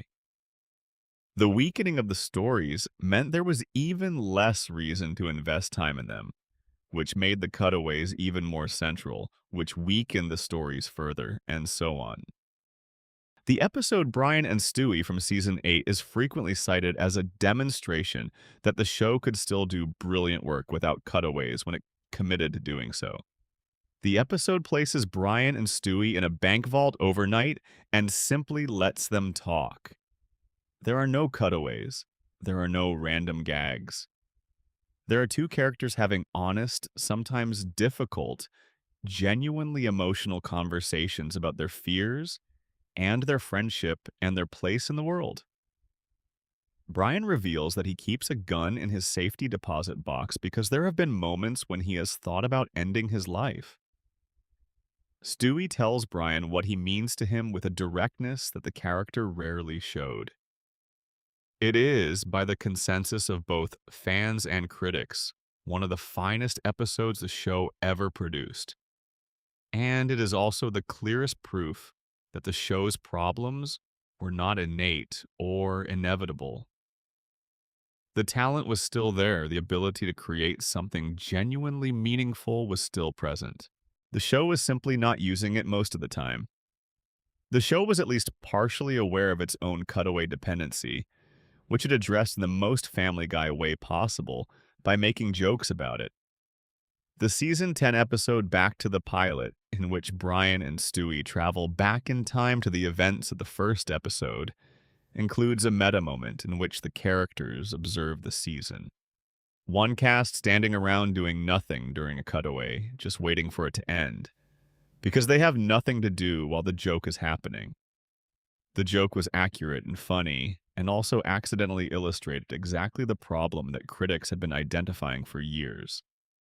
What the cutaway problem reveals, when you examine it clearly, is something about the show's changing relationship to its own characters. The early Family Guy understood that the cutaways derived their power from the characters who set them up, from the specific texture of the situation those characters were in, and the specific personality that was making the reference. Strip the characters of depth and consistency, and the cutaways lose their anchor. They become random gags floating in space because they are no longer connected to characters whose interior lives give them meaning. The cutaways did not simply replace the storytelling. In doing so, they also undermined the characters, which undermined the cutaways further. Which is why the later season's most famous gags feel so much lighter and less resonant than the early show's best moments, even when they are technically similar in structure. Section 10. Seth MacFarlane. Steps back, the numbers fall, and the machine keeps running. In 2017, during a Reddit AMA that was largely focused on American Dad, Seth MacFarlane was asked a question about Family Guy. He answered it directly. He said he had not written for the show since 2010. He had chosen, around that time, to step away from the writing process and focus on production oversight and voice acting. He was still in the booth voicing Peter, Brian, Stewie, and Quagmire for every episode. He still read every script and occasionally had notes. But the day-to-day creative work of generating stories Developing characters, constructing jokes, writing scripts, all of that had been handed off to other people.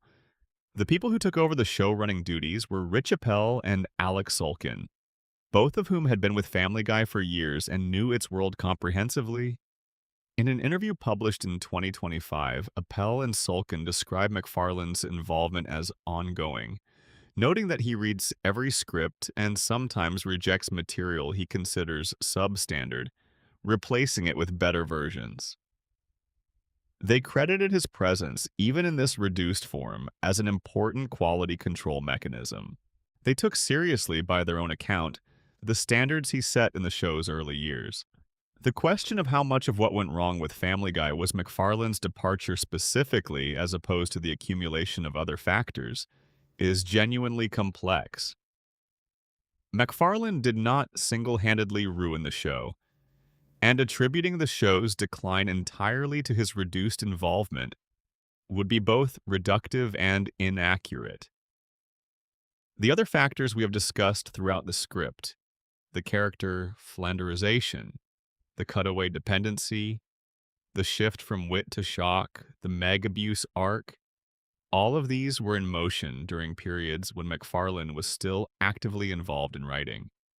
The problems did not begin the day he stepped back, but his departure removed something that had been a check on the show's worst impulses.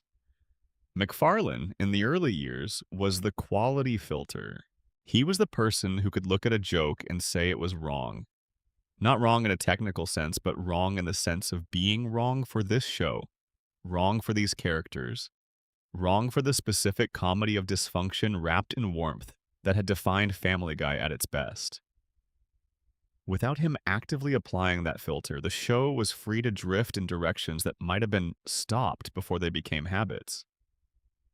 McFarlane's relationship with Fox, which had been tense since the network aired episodes during the 2007 writer's strike without his approval, continued to deteriorate in the years following his writing withdrawal. In 2021, he posted publicly on social media expressing his discomfort with being associated with Fox, comparing a situation to a failing marriage. He made reference to Fox News and the discomfort of being creatively linked to a network with that political association. He was not subtle about his feelings, and they were genuine. He signed a 5-year, reportedly $200 million deal with NBC Universal in 2020, moving his production company, Fuzzy Door Productions, into the Comcast ecosystem. His newer projects, including The Orville, which he created, starred in, and wrote for with evident passion, and the TED television prequel series for Peacock, were being made for platforms entirely separate from Fox. Family Guy remained on Fox because that is where the contract was and where the revenue continued to justify keeping it. McFarlane was contractually obligated to voice the characters. He did so, but the emotional investment that had characterized his relationship to the show in its early years was clearly, and by his own account, no longer operative in the same way. In April 2024, in a Los Angeles Times interview marking the show's 25th anniversary, McFarlane was asked about the future of Family Guy. He said that at this point, he did not see a good reason to stop making it. People still loved it. It made people happy. It funded causes he cared about, specifically environmental conservation, through organizations like Rainforest Trust, to which he had donated $1 million in 2022.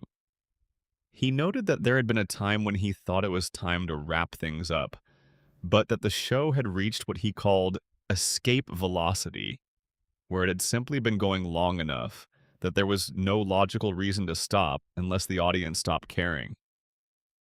Absent from that description was anything about exciting stories to tell, characters to develop, creative territory to explore.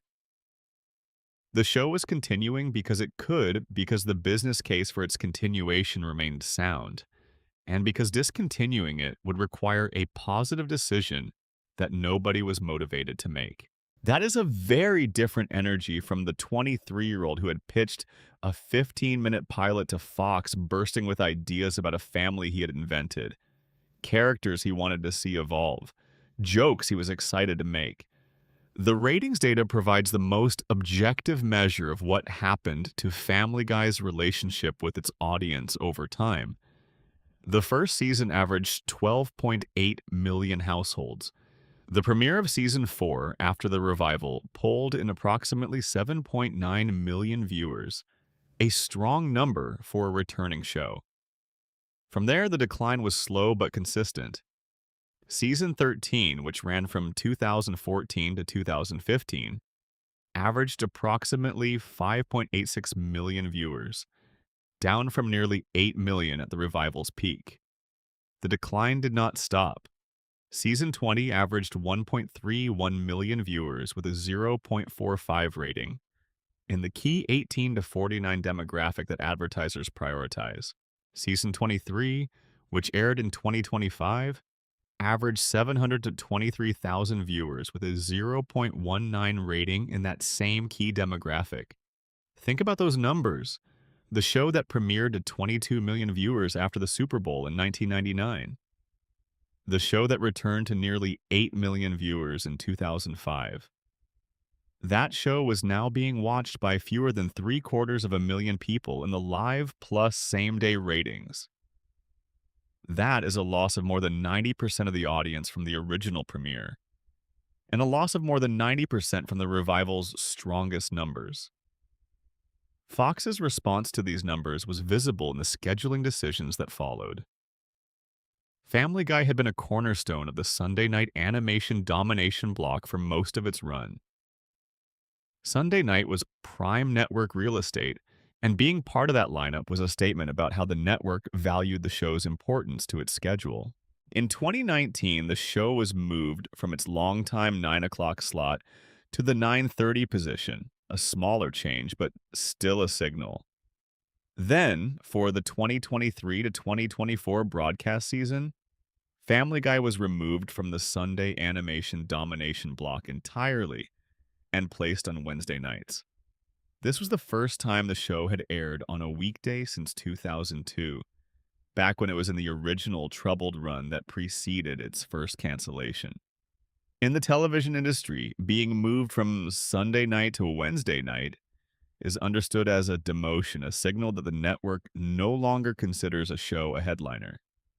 The show's streaming performance tells a somewhat different story.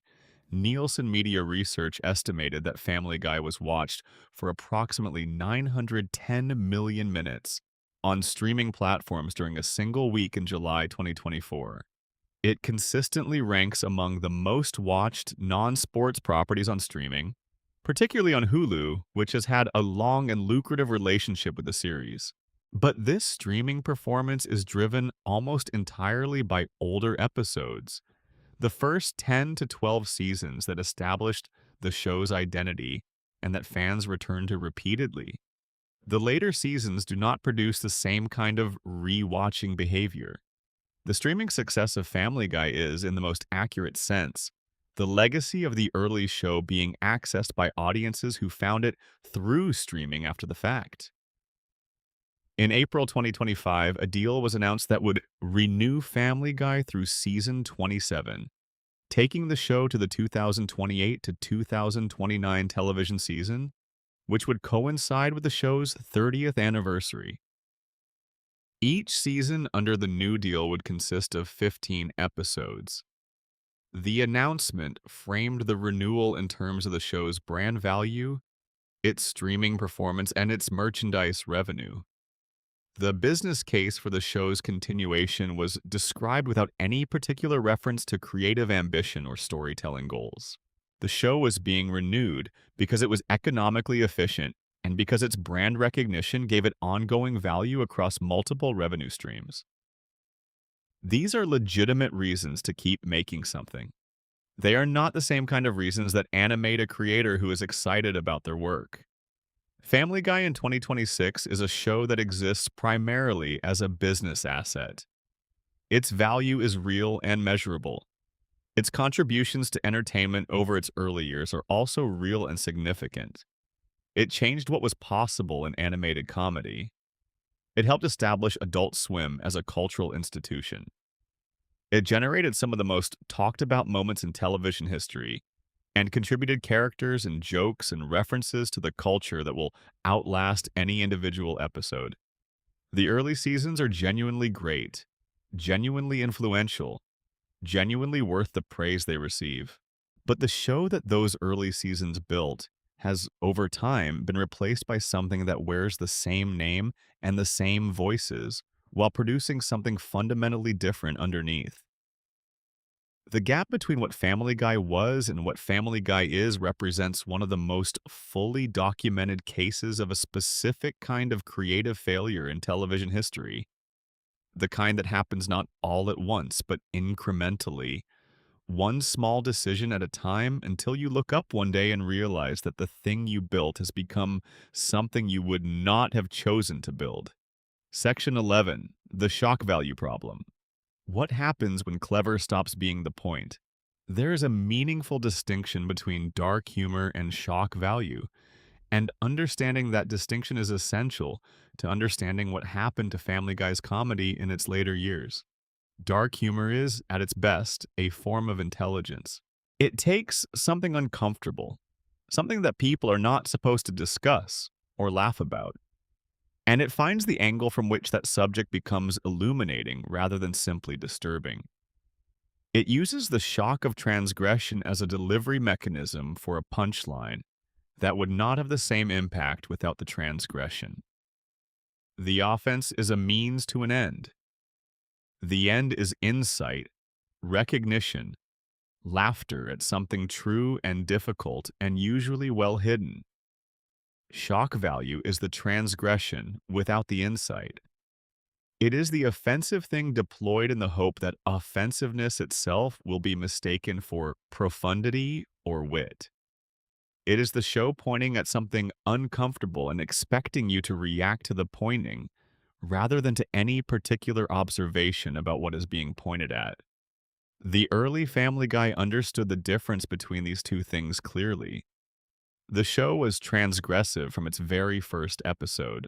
It made jokes about religion, politics, race, disability, sexuality, and every other topic that polite society preferred to leave alone. The Parents Television Council placed the show on its list of worst primetime shows for family viewing multiple times. The FCC received petitions asking that the show be kept off the air. It generated controversy, and it generated controversy deliberately because transgression was built into its creative DNA from the beginning. But in those early seasons, the transgression was purposeful. The jokes were going somewhere. They were using the shock as a setup, not as the punchline itself. By season 8 and beyond, that discipline had eroded. The violence became more graphic, more detailed, and more disturbingly realistic. Early Family Guy violence was cartoonish in the best sense, the kind that reminds you that you are watching a cartoon, and uses the medium's ability to absorb extreme physical situations for comic effect.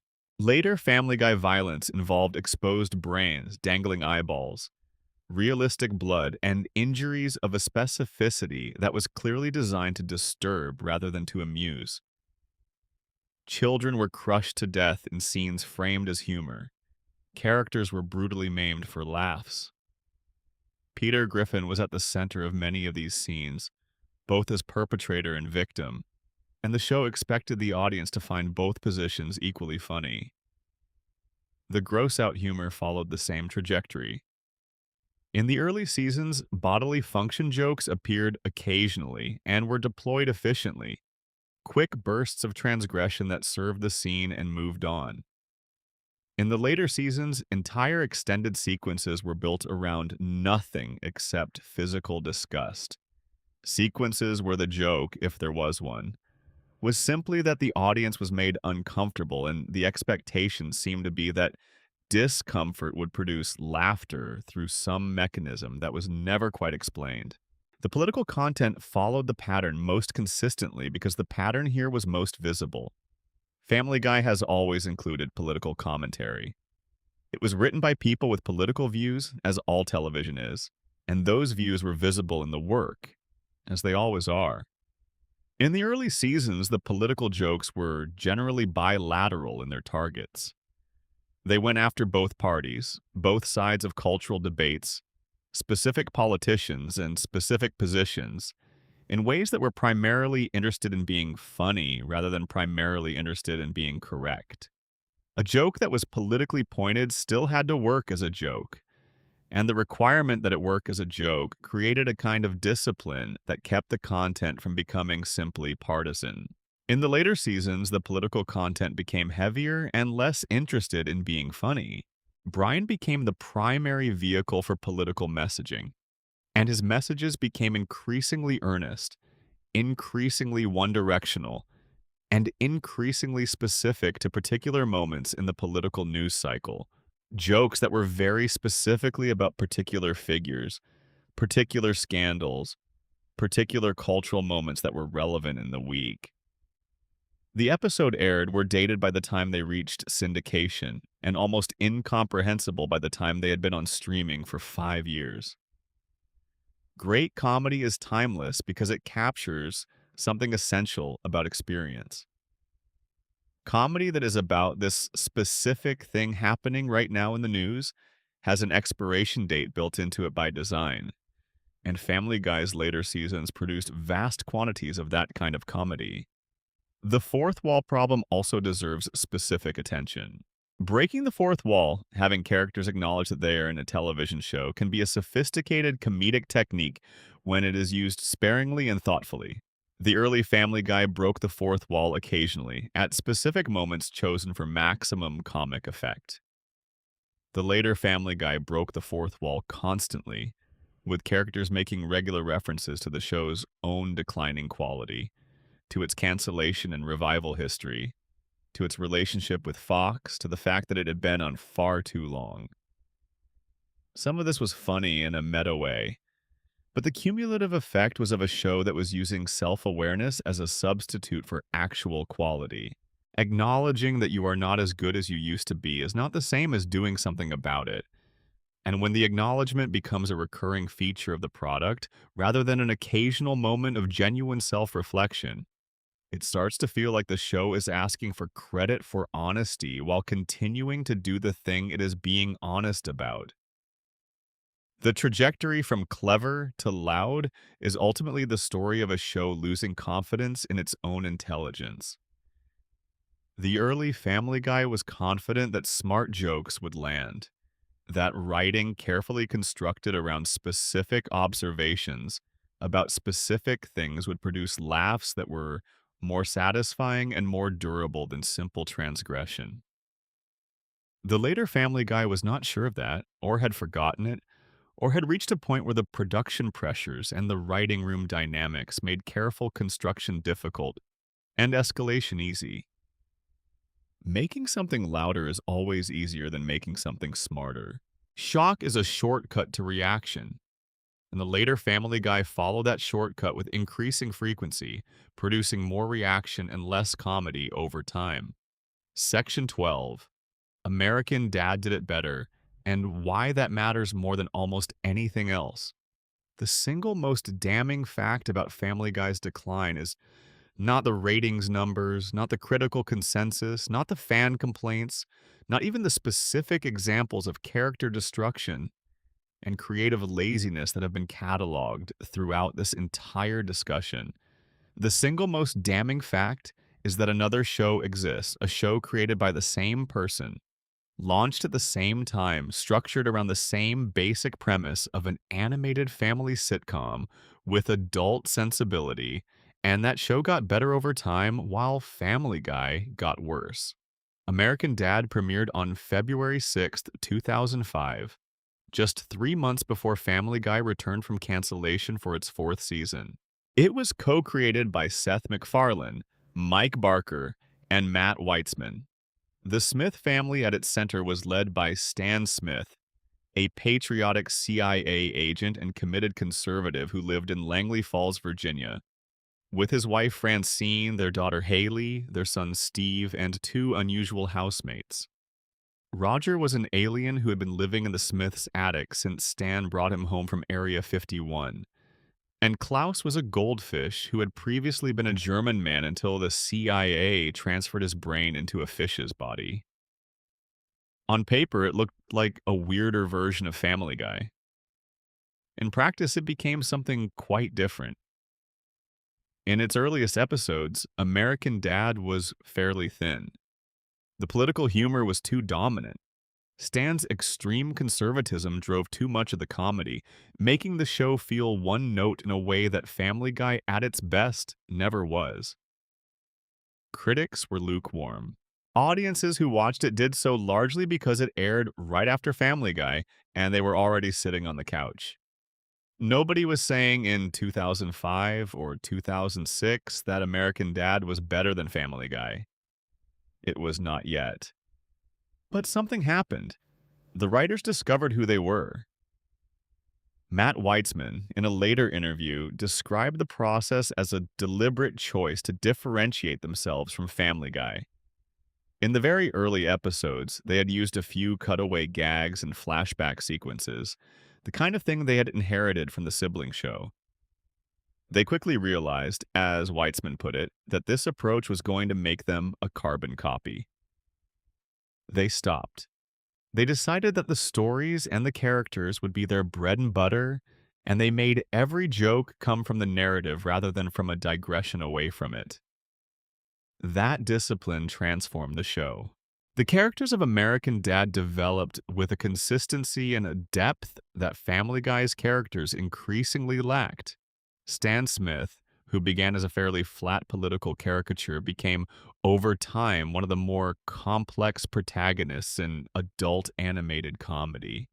A man who was deeply wrong about many things in a way that the show was willing to engage with seriously, who loved his family with a genuine, if clumsy, intensity, who had episodes where he was the hero and episodes where he was the villain, and who grew in small but real ways across the show's run.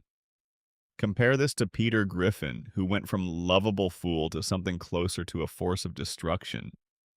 And the difference in care is unmistakable.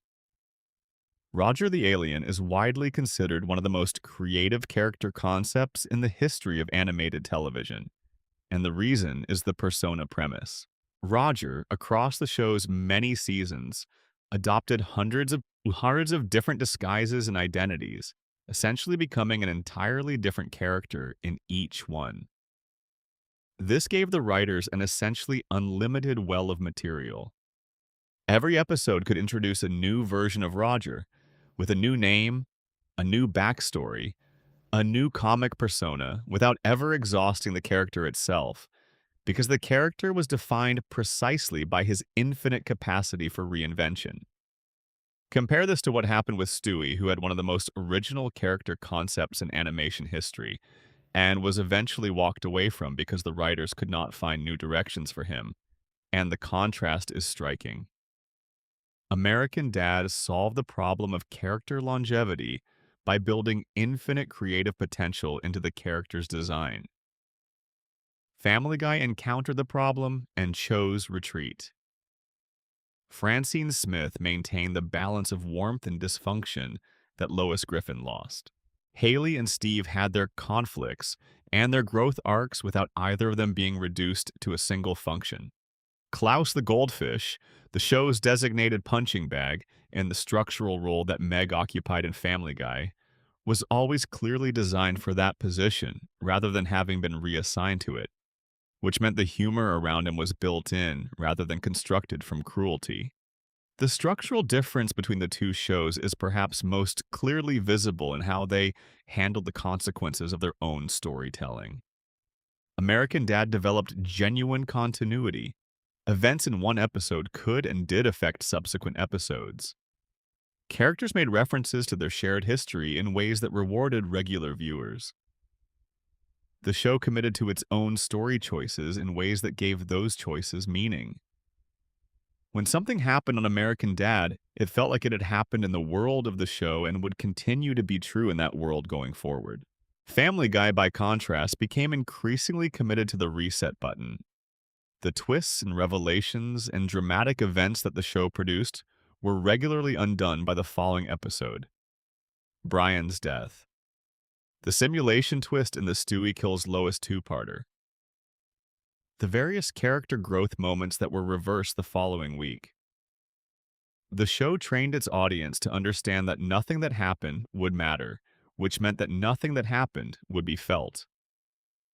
American Dad's move from Fox to TBS after its 11th season is itself a small study in how differently the two shows were managed. Being dropped by Fox could easily have been the end. Instead, the show moved to cable, found a new home with more creative freedom, and continued producing consistently good work. The network transition did not damage the show because the show's identity was strong enough to survive the change. It was not dependent on any particular placement in any particular lineup.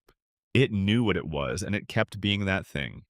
The comparison between the two shows eliminates the most common defense of Family Guy's decline, which is the argument that any show will deteriorate after 20-plus years, that creative fatigue is simply the inevitable result of longevity, that no comedy can sustain its original quality across that kind of duration. American Dad disproves that argument by existing. It has run for roughly the same length of time as Family Guy and has not undergone the same catastrophic character and quality collapse. Longevity does not doom a show. The choices made by the people running a show over the course of that longevity determine what happens to it. Family Guy and American Dad had the same creator, the same network, the same basic premise, and the same number of years. They made different choices, and those different choices produced different outcomes. Family Guy chose cutaway dependency over storytelling. American Dad chose storytelling. Family Guy chose to Flanderize its characters beyond recognition. American Dad chose to develop its characters while preserving what made them interesting. Family Guy chose the path of least creative resistance, escalating shock and reducing craft, because that path was easier in the short term. American Dad chose the harder path of building actual stories around actual characters who changed in actual ways, because that path produces better television. None of this means that Family Guy's best years do not have real value. They do. Seasons 1 through 3 are genuinely brilliant, genuinely influential, genuinely deserving of their place in the history of American animated comedy. The show changed television. It expanded what animated comedy was allowed to say and how it was allowed to say it. It helped build Adult Swim into a cultural institution. It influenced a generation of writers and creators. The early Brian and Stewie episodes are among the best material in the medium's history. The original Stewie concept was truly one of a kind. The first 3 seasons of Peter and Lois as a couple produced a comedic relationship that was warm and funny and honest about the weirdness and resilience of long-term partnership. All of that is real, and all of that persists. The streaming numbers tell you so, the hundreds of millions of minutes spent every week by audiences going back to the episodes that made them fall in love with the show in the first place. The early Family Guy is being rediscovered constantly by new audiences who find it through recommendations or algorithms or the clipped moments they encounter on social media, and those audiences are discovering something genuinely great. They are also discovering, as they continue watching, something that gradually becomes a different show, and then a significantly different show, and eventually a show that has kept the name and the voices while allowing the soul to quietly drift somewhere else. That drift is what this entire conversation has been about. It did not happen overnight. It was not the result of any single catastrophic decision. It was the accumulation of many small choices made over many years by many different people, some of whom understood what they were risking, and some of whom probably did not.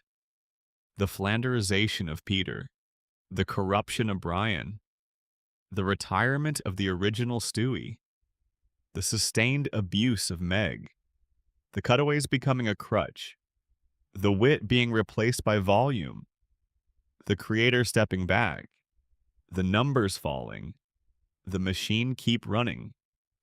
Family Guy did not just get worse every season, it made specific choices that made it worse every season. And perhaps the most important thing about those choices, the thing that is both the most painful and the most instructive, is that they were not the only choices available. American Dad proves that. The early seasons of Family Guy prove that. The scattered brilliant episodes that appear even in the show's worst periods prove that.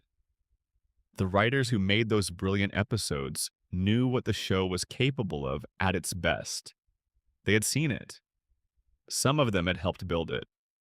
The show that airs on Wednesday nights now, watched by a fraction of the audience that once gathered for it on Sunday evenings, is still recognizably Family Guy.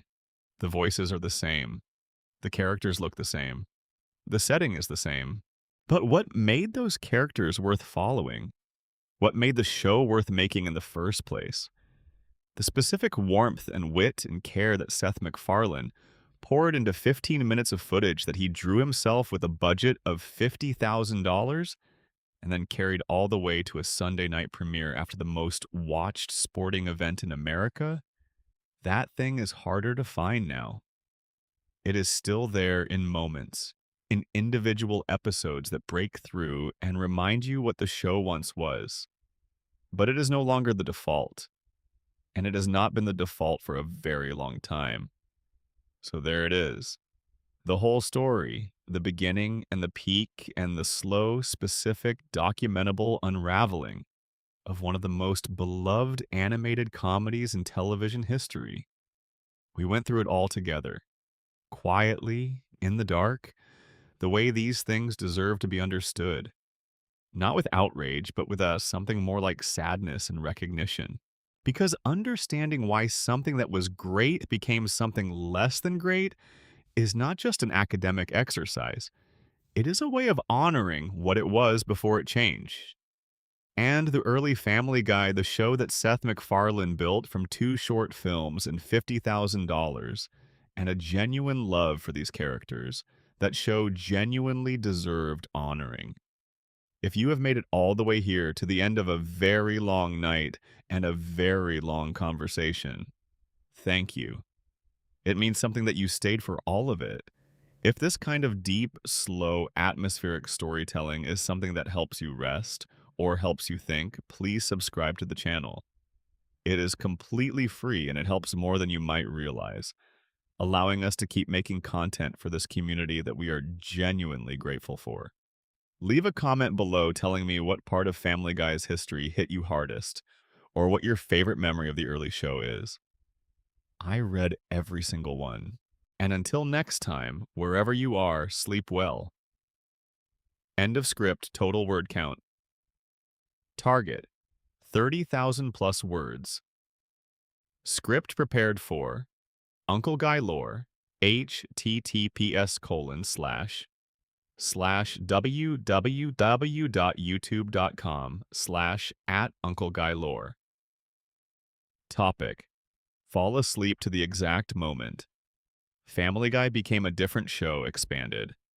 Section 1 continued. The characters in depth. What made each Griffin work in the early years? Let us slow down further here because the early character work deserves more care than it usually receives in these kinds of retrospective discussions. When people talk about Family Guy's golden era, they often gesture at it vaguely, describing it as funnier or smarter, without being specific about the mechanics of why it worked. The mechanics matter. Understanding them is how you understand what was lost. Peter Griffin in Season 1 was written with a specificity that is easy to underestimate. He was not simply stupid. His particular kind of stupidity had internal logic. He was a man who processed the world in very immediate, very concrete terms. Abstract thinking was simply not available to him. This meant that when Peter confronted a problem, he would identify the most obvious and direct solution, pursue it with total commitment, and be completely blindsided when that solution produced 17 new problems. The comedy came not from Peter being dumb in a general way, but from Peter being dumb in this very specific, this very recognizable way, the way of a person who genuinely cannot hold two ideas in his head at the same time and is not aware that this is unusual. What made this work dramatically as opposed to just comedically was that his failure was never malicious. When Peter accidentally destroyed something or hurt someone, it was always the product of not understanding what he was doing rather than not caring what he was doing. There is a meaningful moral distinction between those two kinds of failure, and the early show understood it. Peter's ignorance could be frustrating, but it was forgivable because it was genuine. He was not hiding behind stupidity. He was simply and completely inside it. Lois, in those first 3 seasons, was doing something equally specific. She was a character who had voluntarily chosen a life that was smaller than what her upbringing had prepared her for, and she was at peace with that choice while also being consistently tested by it. Her family had money, she had education, she had played piano at a level that suggested real musical intelligence, and she had married Peter Griffin, a man who once got his head stuck in a fence and needed emergency services to get him out. The comedy of Lois was the comedy of someone who has made a conscious choice and who recommits to that choice in every episode, even when every episode gives her approximately 40 new reasons to reconsider it. Her patience was not passive, it was active. Lois was genuinely loving toward Peter in a way that was written with respect for how real love actually operates, messy and inconvenient, and based on something deeper than the person's resume. She saw Peter clearly. She was not fooling herself about who he was. And she loved him anyway, not despite his flaws, but somehow around them, in the spaces where they were not in the way. That kind of love is genuinely hard to write convincingly, and the early Family Guy wrote it convincingly. Chris Griffin was the gentlest and in some ways most underrated member of the original cast. He was drawn as a kind of mirror of Peter, physically similar, similarly not sharp, but without any of Peter's impulsive energy or self-importance. Chris was simply sweet. He liked drawing, he liked food, he liked his family. He was frightened of the giant evil monkey that lived behind the wall of his bedroom, a running gag in the early seasons that was one of the show's quietest and most endearing recurring bits. Chris never became a vehicle for anything. He never flanderized. He stayed essentially who he was, which means the later seasons simply stopped writing for him much at all. He became a background presence rather than a target, which is its own form of character neglect, but considerably less damaging than what happened to the others. Stewie in the early seasons was, as we discussed, genuinely unlike anything else on television. But it is worth dwelling on some specific details of how his scenes were constructed because the craft involved was considerable. Stewie's monologues were written with attention to rhythm and vocabulary that reflected McFarlane's understanding of theatrical speech. They were not simply absurd. They were absurd in a specific key, the key of someone who had absorbed every grandiose villain performance from old Hollywood and was now deploying that vocabulary in a high chair. When Stewie described his plans for world domination, the language used was appropriately elevated, and the specific word choices were doing real comedic work. The contrast humor also operated on multiple layers. Yes, there was the obvious joke of a baby speaking like a villain. But underneath that was the more interesting joke that Stewie was in terms of intellectual sophistication, actively among the most competent people in his household. His plans for world domination were, within the logic of the show, genuinely sophisticated. His devices worked. His understanding of advanced science and engineering was real. The joke was not that Stewie was pretending to be smart while secretly being a baby.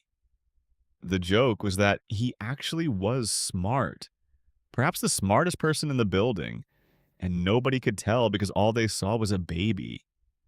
Brian in those early seasons was carrying a specific kind of weight that is easy to miss on a first watch. He was the character who knew what the right thing to do was and frequently chose not to do it.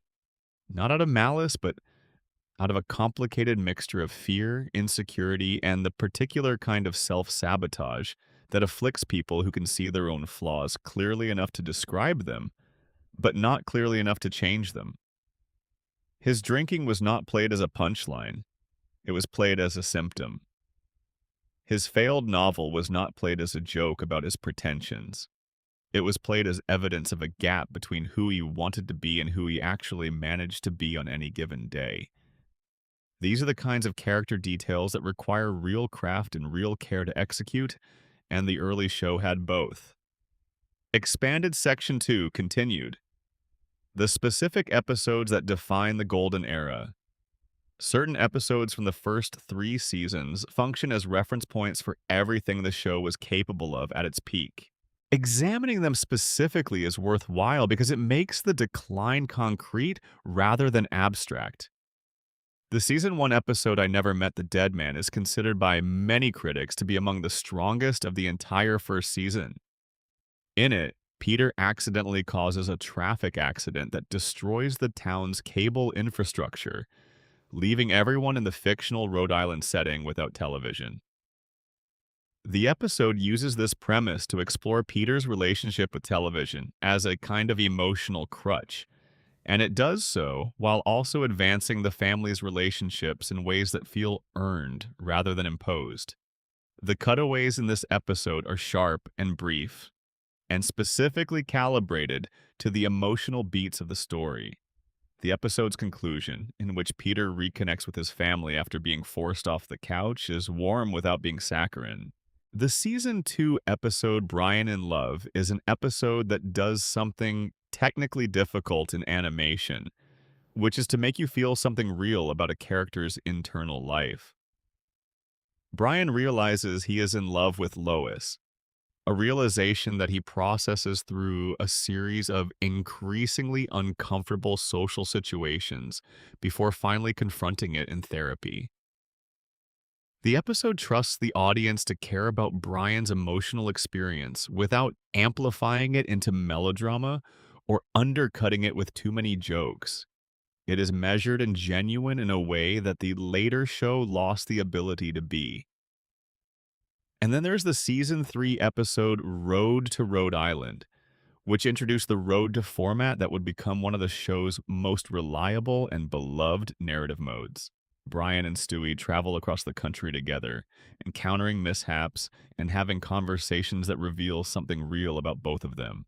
The episode works because it puts two genuinely interesting characters in genuine jeopardy and lets them react to that jeopardy as themselves, rather than as comedy delivery mechanisms. The humor comes from who they are, not from what is happening around them. This episode set a template for the Brian and Stewie pairing that would remain productive long after most of the show's other elements had deteriorated. What all these episodes have in common is discipline. They knew what they were doing. They had a story they wanted to tell, characters they wanted to explore, an emotional target they were aiming at, and they did not allow themselves to be distracted from that target by the availability of easy detours. This discipline is exactly what the later seasons abandoned. And the loss of it is what the ratings, the critical consensus, and the fan discussions all arrive at from different directions. Expanded Section 3 continued. What the DVD era actually meant for the show's identity. The period between 2002 and 2005, when Family Guy existed only as reruns and DVD sets, rather than as a living, producing television show, had a specific effect on the show's cultural identity that is worth understanding in more depth. During those 3 years, the audience that was discovering and rediscovering Family Guy was doing so entirely through the first 3 seasons. They were falling in love with a specific version of the show, a version that was, by any measure, the best version. They were not watching a show in real time, adjusting their expectations as the show evolved. They were watching a complete, finished artifact at their own pace, and they were watching it with the specific intensity that people bring to things they feel they have discovered. This created a situation where the audience that was demanding the show's return, the audience that was signing the petitions and buying the DVDs and flooding Adult Swim's switchboard with calls, was an audience that had only ever experienced Family Guy at its peak. They had an image of the show in their heads that was built entirely from seasons 1 through 3.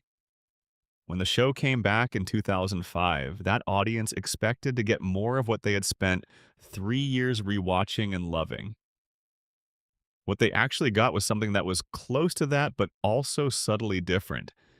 And that gap between expectation and delivery, while small in seasons 4 and 5, grew larger season by season.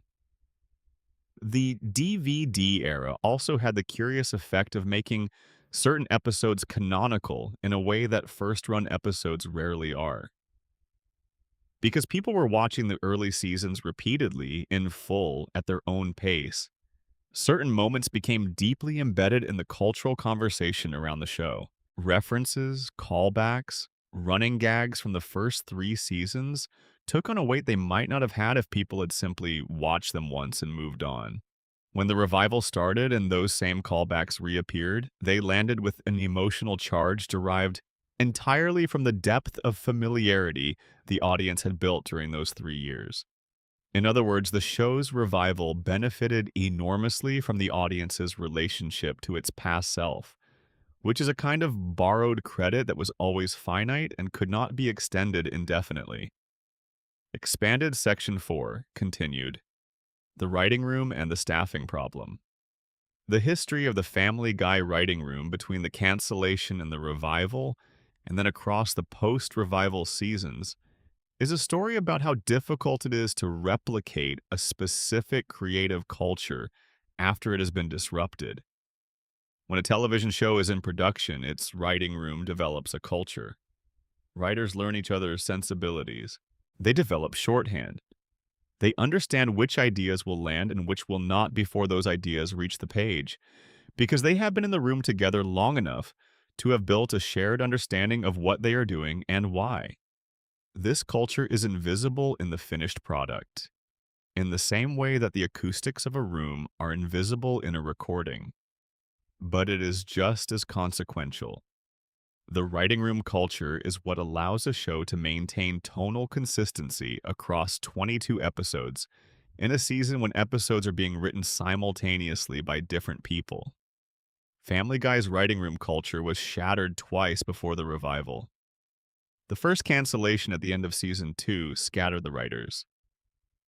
When the show was briefly renewed for season 3, they had to be largely reassembled, and some of the original people were no longer available. Then the second cancellation at the end of season 3 scattered them again, for 3 full years. When the show came back in 2005, the process of rebuilding the room started essentially from scratch, with MacFarlane as the thread of continuity but surrounded by a largely different group of people. MacFarlane himself acknowledged the cost of this disruption, noting in interviews that one of the effects of the show constantly being pulled off the air was that they were always having to restaff writers. Each new group brought different sensibilities and different ideas about what the show should be. This is not inherently a bad thing. Some of the best work in television comes from the fresh perspectives that new writers bring to a room. But in Family Guy's case, the show's identity was sufficiently specific, and the creative culture that had produced seasons 1 through 3 was sufficiently particular that the replacements consistently moved the show in directions that were adjacent to, but not exactly aligned with what had made it great. The steady departure of the original writers also removed specific voices that had contributed to the show's distinctive character. Chris Sheridan and Gary Janetti brought a quality of emotional intelligence to their episodes that is identifiable in retrospect. When they left, the show lost that specific kind of care. New writers could replicate the structure of a Family Guy episode without replicating the sensibility that had made the early structures feel alive. Expanded Section 5 continued Peter's violence and the graphic escalation problem. One aspect of Peter Griffin's Flanderization that merits its own dedicated discussion is the escalation of physical violence in his storylines across the later seasons, because it represents a very specific and very measurable shift in the show's relationship to its audience. In the original seasons, the show contained that cartoon violence in the tradition of classic American animation. Characters got hurt in exaggerated, absurd, clearly not real ways. Peter would fall down a flight of stairs and be fine. He would get hit by a car and bounce. The physical comedy operated on the rules of cartoon physics, which are understood by the audience as fictional and therefore harmless. You laugh because the situation is ridiculous, not because you are watching realistic harm. As the seasons progressed, the show's depiction of physical violence became progressively more detailed and more realistic. The injuries were drawn with increasing specificity. Brains were exposed. Bones broke in ways that were described in clinical language. Characters suffered damage that was depicted with a level of anatomical accuracy that shifted the register from cartoon slapstick to something else. Something that wanted you to feel the reality of the harm even as it expected you to find it funny. These are not the same request. Being amused by cartoon violence requires a certain comfortable distance from the reality of what is being depicted. Being asked to simultaneously feel the realism of an injury and find it funny creates a cognitive dissonance that most audiences experience as discomfort rather than laughter. Peter Griffin was at the center of much of this escalation. In the early seasons, Peter's physical comedy came from the gap between his confidence and his competence. He would attempt something that required more coordination or intelligence than he possessed, and would fail in absurd and spectacular ways. The comedy was about the attempt, not about the suffering. In the later seasons, scenes involving Peter and physical violence were increasingly about the suffering itself, presented in detail, extended in duration, and expected to be funny by virtue of being extreme rather than by virtue of any comedic construction around the extremity. This shift is directly connected to the broader shock value problem we discussed in a dedicated section, but it is worth noting in the specific context of Peter, because Peter is the character through whom the audience experiences the show most centrally. When the primary vehicle for the show's comedy becomes a person engaging in or suffering graphic harm, the audience's relationship to the show changes. Empathy, even for a cartoon character, is not entirely suppressible. And when the show repeatedly asks you to laugh at detailed physical suffering, it trains you to suppress empathy for the person in front of you, which is not a healthy training for anything. Expanded Section 6 continued. Brian's intellectual pretension and the hypocrisy problem.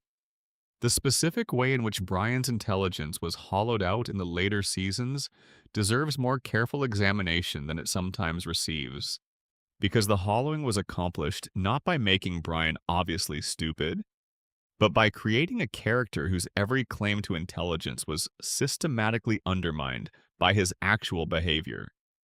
The early Brian was intelligent in demonstrable ways.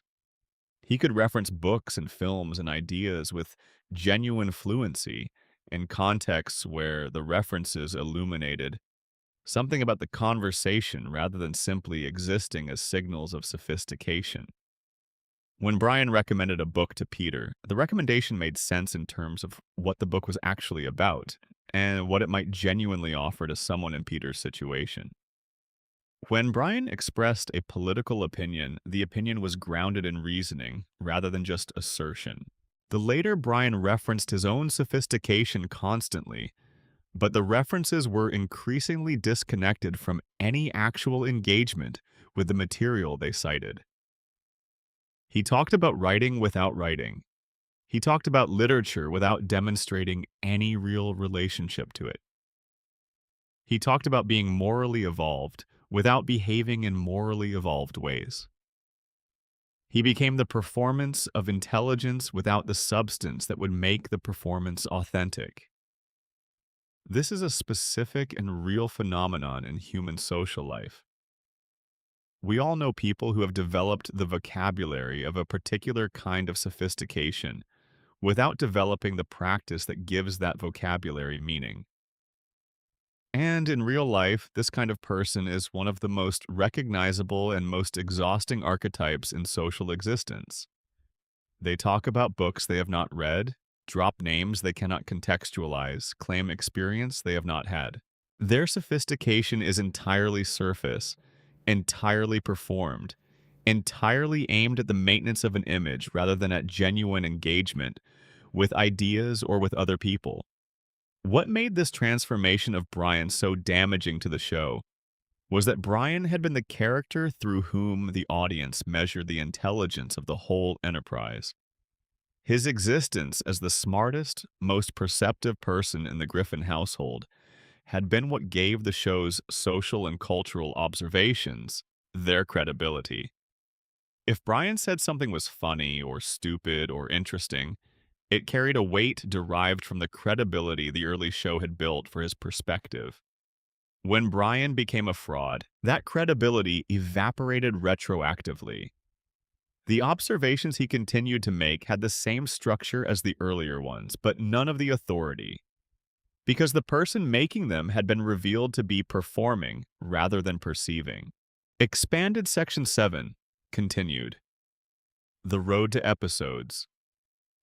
As a window into what was lost and found. The Road to Episodes, which became a recurring special format in the post-revival seasons, are worth examining in some detail because they represent a peculiar and instructive exception to the show's general decline. In a show that was increasingly producing material that felt hollow and mechanical, The Road to Episodes consistently produced material that felt alive. The format originated with Road to Rhode Island in Season 3, which sent Brian and Stewie on an unplanned cross-country journey after a mishap with Stewie's arrangements to visit his grandparents. The episode worked for reasons that are directly traceable to the principles that made the whole early show work. There was a genuine story with stakes that the characters cared about. The humor came from who Brian and Stewie were rather than from what happened around them. The cutaways, when they appeared, were brief and served the episode rather than replacing it. And the relationship between the two characters was developed in ways that felt true to what each of them was established to be. The subsequent Road to Episodes, most of them in the post-revival years, maintained a quality that the surrounding episodes often did not. Road to Europe in Season 4, Road to Rupert in Season 5, Road to Germany in Season 7, Road to the North Pole in Season 9, Road to the Multiverse in Season 8. These episodes were consistently among the strongest of their respective seasons. And the reason is not mysterious. The format demanded character-driven storytelling. It demanded that Brian and Stewie be in genuine jeopardy and respond to that jeopardy as themselves. It demanded a beginning, a middle, and an end. It was, in short, demanding the exact things from the writers that the rest of the season was not requiring from them. Road to the Multiverse from Season 8 is often cited as one of the finest episodes in the show's entire post-revival run. The premise, in which Brian and Stewie travel through multiple alternate universes, each of which has a different animation style, was used not simply as a showcase for technical variety, but as a framework for genuine comedy and genuine emotion. The universe in which the show is depicted as a Disney musical is both a precise and affectionate parody and a genuinely beautiful piece of animation. The universe in which humans are the pets and dogs are the dominant species is both clever and briefly genuinely affecting. The episode felt like a creative team that was genuinely excited about what it was making. But the road to episodes also illustrate the limits of what the format could do. They were reliably excellent, but they were occasional. They were the exception that proved the rule. The rest of the season, the episodes that were not road to episodes continued to decline. The format could not save the show because the disciplines it required were not being applied elsewhere. It was as if a restaurant had one dish that the kitchen could always execute brilliantly, but could not transfer the skills required for that dish to anything else on the menu. The brilliant dish remained brilliant. The rest of the menu continued to deteriorate. Expanded. Section 8 continued. The Seahorse Seashell Party in full detail. Because Seahorse Seashell Party represents such a significant moment in Family Guy's treatment of Meg, and because its implications go beyond what was covered in the main Meg section, it deserves a more thorough examination here. The episode aired on September 25th, 2011, as part of the 10th season. It was written by Mark Henteman. The premise is elegant in its simplicity. The Griffin family is trapped in the house during a major hurricane, which removes their usual escape routes and forces them into direct, sustained contact with each other. The isolation functions as a pressure cooker. There is nowhere to go and nothing to do, which means the family's accumulated tensions have no outlet except each other. Meg, in this episode, has taken a mushroom and is experiencing its effects. The drug-induced state is used to explain her willingness to say things she would ordinarily suppress. She turns to her family and delivers what can only be described as a forensic accounting of their failings. She calls Peter a selfish, irresponsible man-child. She calls Lois out for enabling Peter's behavior and for displacing the emotional labor of the household onto Meg. She tells Chris that he is a bully who learned his behavior from his parents. She tells Brian that he contributes nothing to the household except a veneer of sophistication that masks his own deep dysfunction. Every specific claim Meg makes in this speech is supportable by episodes of the show. She is not exaggerating or generalizing. She is accurately describing behaviors that have been depicted on screen across multiple seasons. This is what gives the speech its power. It is not simply a character saying she has been mistreated. It is a character cataloging specific mistreatment with specific evidence, which is a very different thing. In the immediate aftermath of the speech, the episode does something genuinely interesting. Without Meg serving as the family's collective target, the other characters begin turning on each other. The dynamics that had organized around Meg's scapegoating collapse, and the family discovers that it does not know how to function without someone to collectively look down on. This is a real and accurate observation about how scapegoating functions in families. And in showing it, the episode was engaging with something genuinely true about human psychology. But then the episode pivots. Meg goes to Brian. She acknowledges that she understands now why the family needs her to be what she is. She voluntarily reassumes the scapegoat role. She says, essentially, that she accepts her function and will continue to perform it because without her performing it, the family will fall apart. Brian confirms this analysis. He tells her that what she does takes a lot of strength.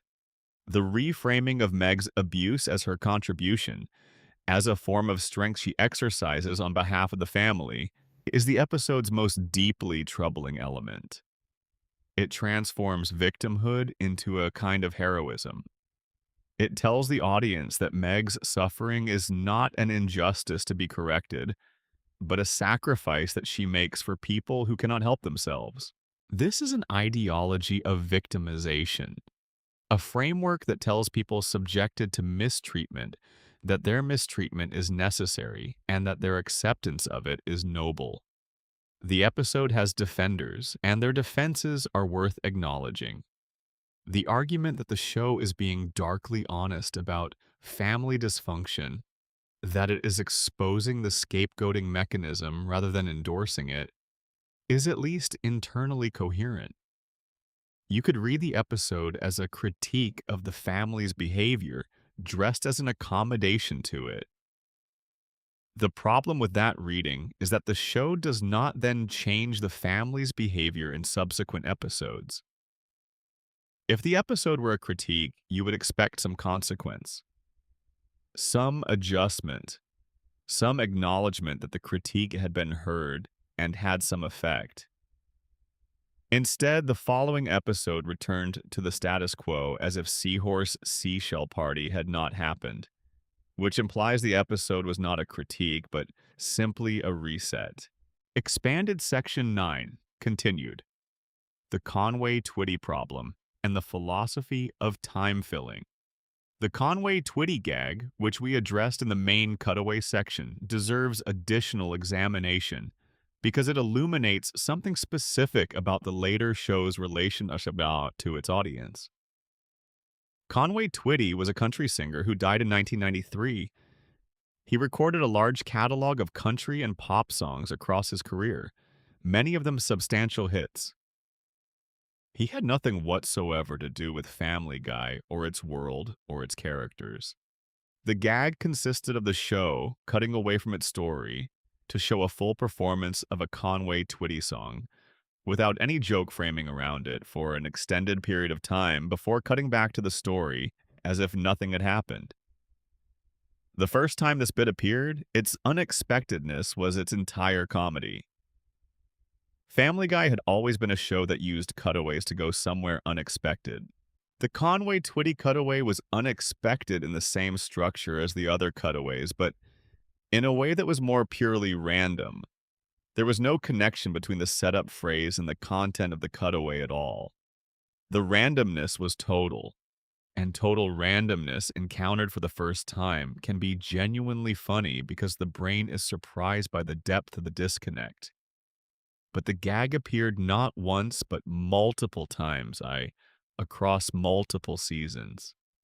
And the problem with repeating a gag that works entirely through total randomness is that it cannot work the same way twice.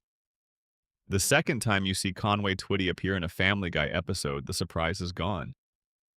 You know what is coming. You know how long it will go. You know that the story will simply resume when it is over, as if nothing happened. And knowing all that, there is nothing left to experience except the duration of the performance. The gag had lost its entire mechanism of comedy and retained only its duration, which is to say, it had become pure time-filling with no comedic content whatsoever. The show knew this. This is the part that is most difficult to rationalize. The writers knew that the Conway-Twitty bit had burned through its comedy long before they stopped using it. They knew the audience was not laughing. They used it anyway because it filled time, because it was established, and because stopping to examine why they were still using something that had stopped working would have required an honesty about the writing room's situation that was easier to avoid. This is what is meant when critics describe the later Family Guy as lazy. Laziness is not the same as incompetence. The writers were not incapable of making something better. They were choosing not to repeatedly and with awareness, in ways that would have been visible to anyone paying attention. The laziness was a choice, not an inability. Expanded Section 10 continued. The Fox relationship and its effect on creative decisions.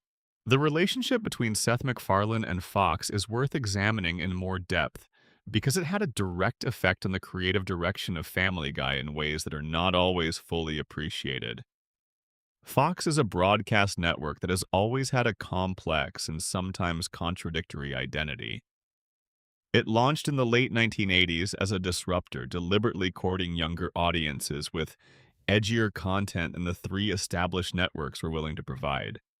The early Fox lineup was built around shows that were, by the standards of mainstream American television at the time, genuinely transgressive. Married with Children was shocking to a significant portion of its audience.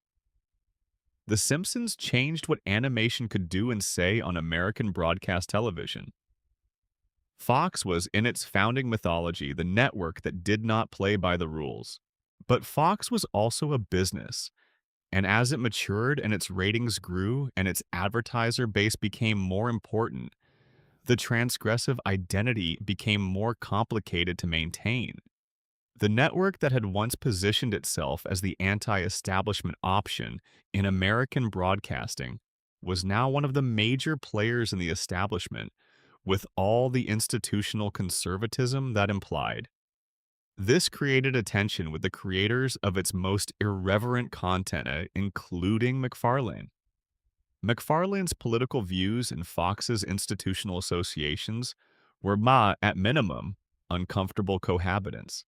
McFarlane is a liberal Democrat who has been consistently outspoken about environmental issues, about social policy, and about media ethics.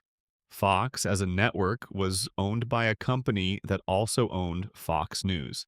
These two things were, in McFarlane's view, impossible to reconcile, and his public statements about this, particularly around 2021, were unusually direct. He was not making vague references to creative differences. He was saying specifically that he did not want to be associated with a network whose parent company broadcast content he considered harmful and dishonest. This tension had creative consequences. When a creator is fundamentally at odds with the network that airs their show, the creative work produced for that network carries that tension. It can manifest as content that is more openly critical of the institutional world surrounding it, which is one reading of Family Guy's increasingly pointed political content in its later seasons. It can manifest as reduced investment in quality, a form of passive resistance to the conditions of production. It can manifest simply as distraction, with the creator's best energy being directed toward the projects they actually care about, while the contractual obligations continue to be met at a lower level of engagement. None of this is to excuse the creative failures of Family Guy's later seasons by attributing them to external factors. The people running the show on a daily basis were not Seth MacFarlane. The showrunners and writing staff were not in tension with Fox in the same way he was. But the broader environment in which the show was being made was one of institutional friction rather than creative excitement, and that environment shapes the work. Expanded Section 11 continued. The specific mechanics of what made early humor work. In the interest of understanding the decline with complete precision, it is worth spending considerable time on the specific mechanics of what made the early Family Guy jokes work, because those mechanics are what the later seasons lost. Great comedy is almost always the product of compression and precision. The setup and the punchline are as close together as they can possibly be without eliminating the cognitive gap between them that produces the laugh.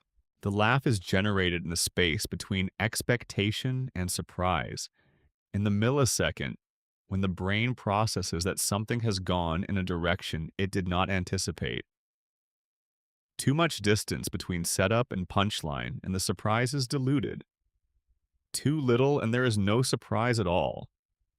The early Family Guy cutaways operated with exceptional compression. A character would say one sentence, the screen would cut, the joke would happen, the screen would cut back. The whole thing might take 8 seconds.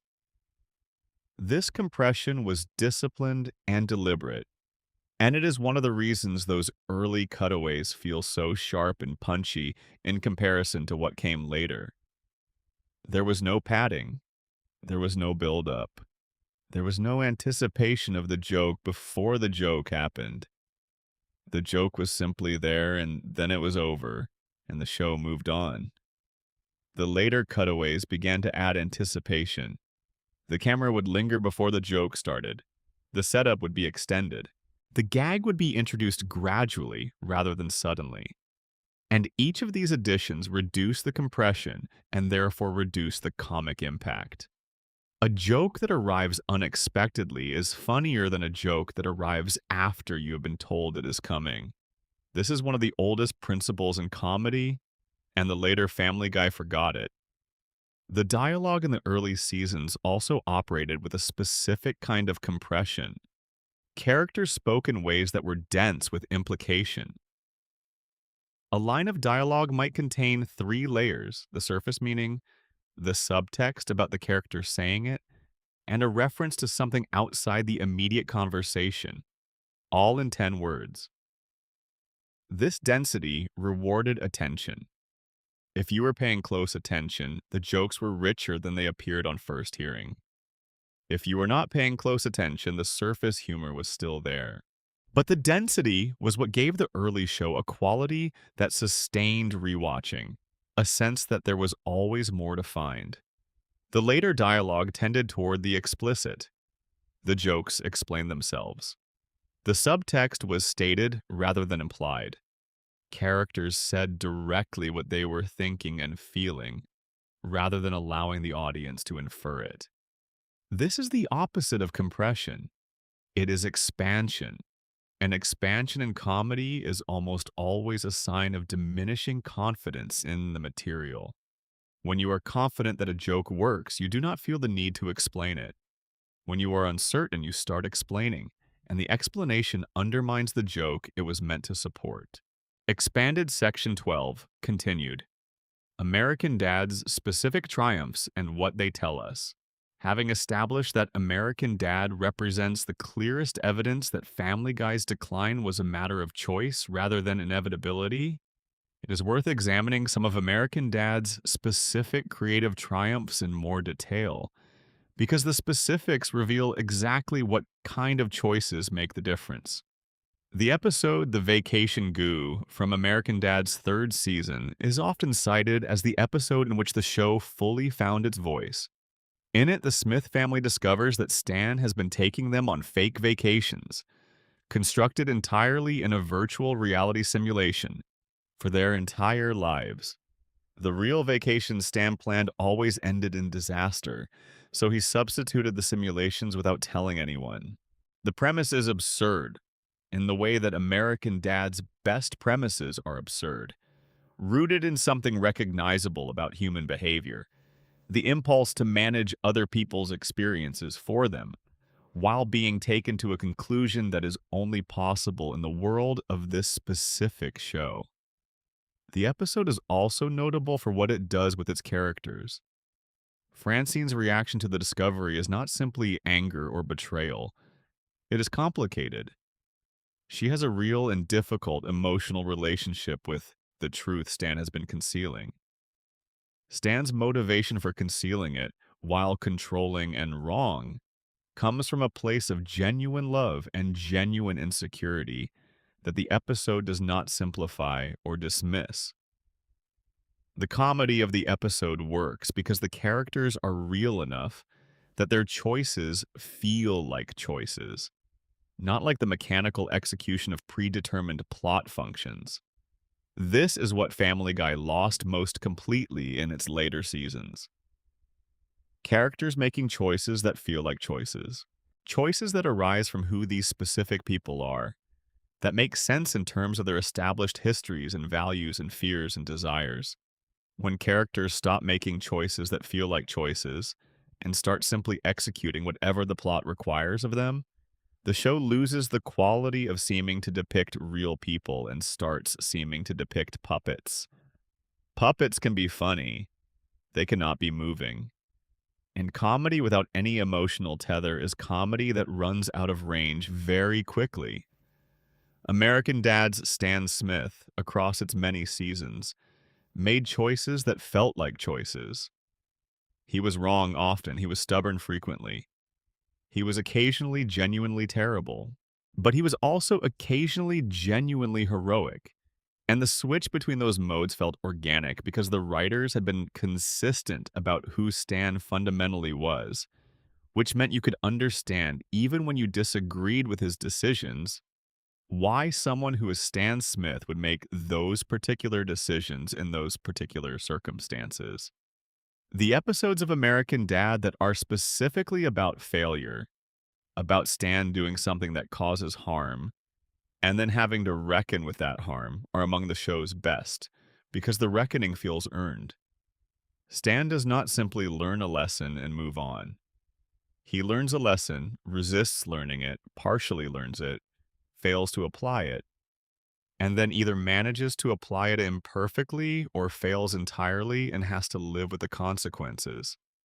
That is how people actually relate to their own failures. And a show that depicts that process with any fidelity produces characters that the audience can inhabit and care about.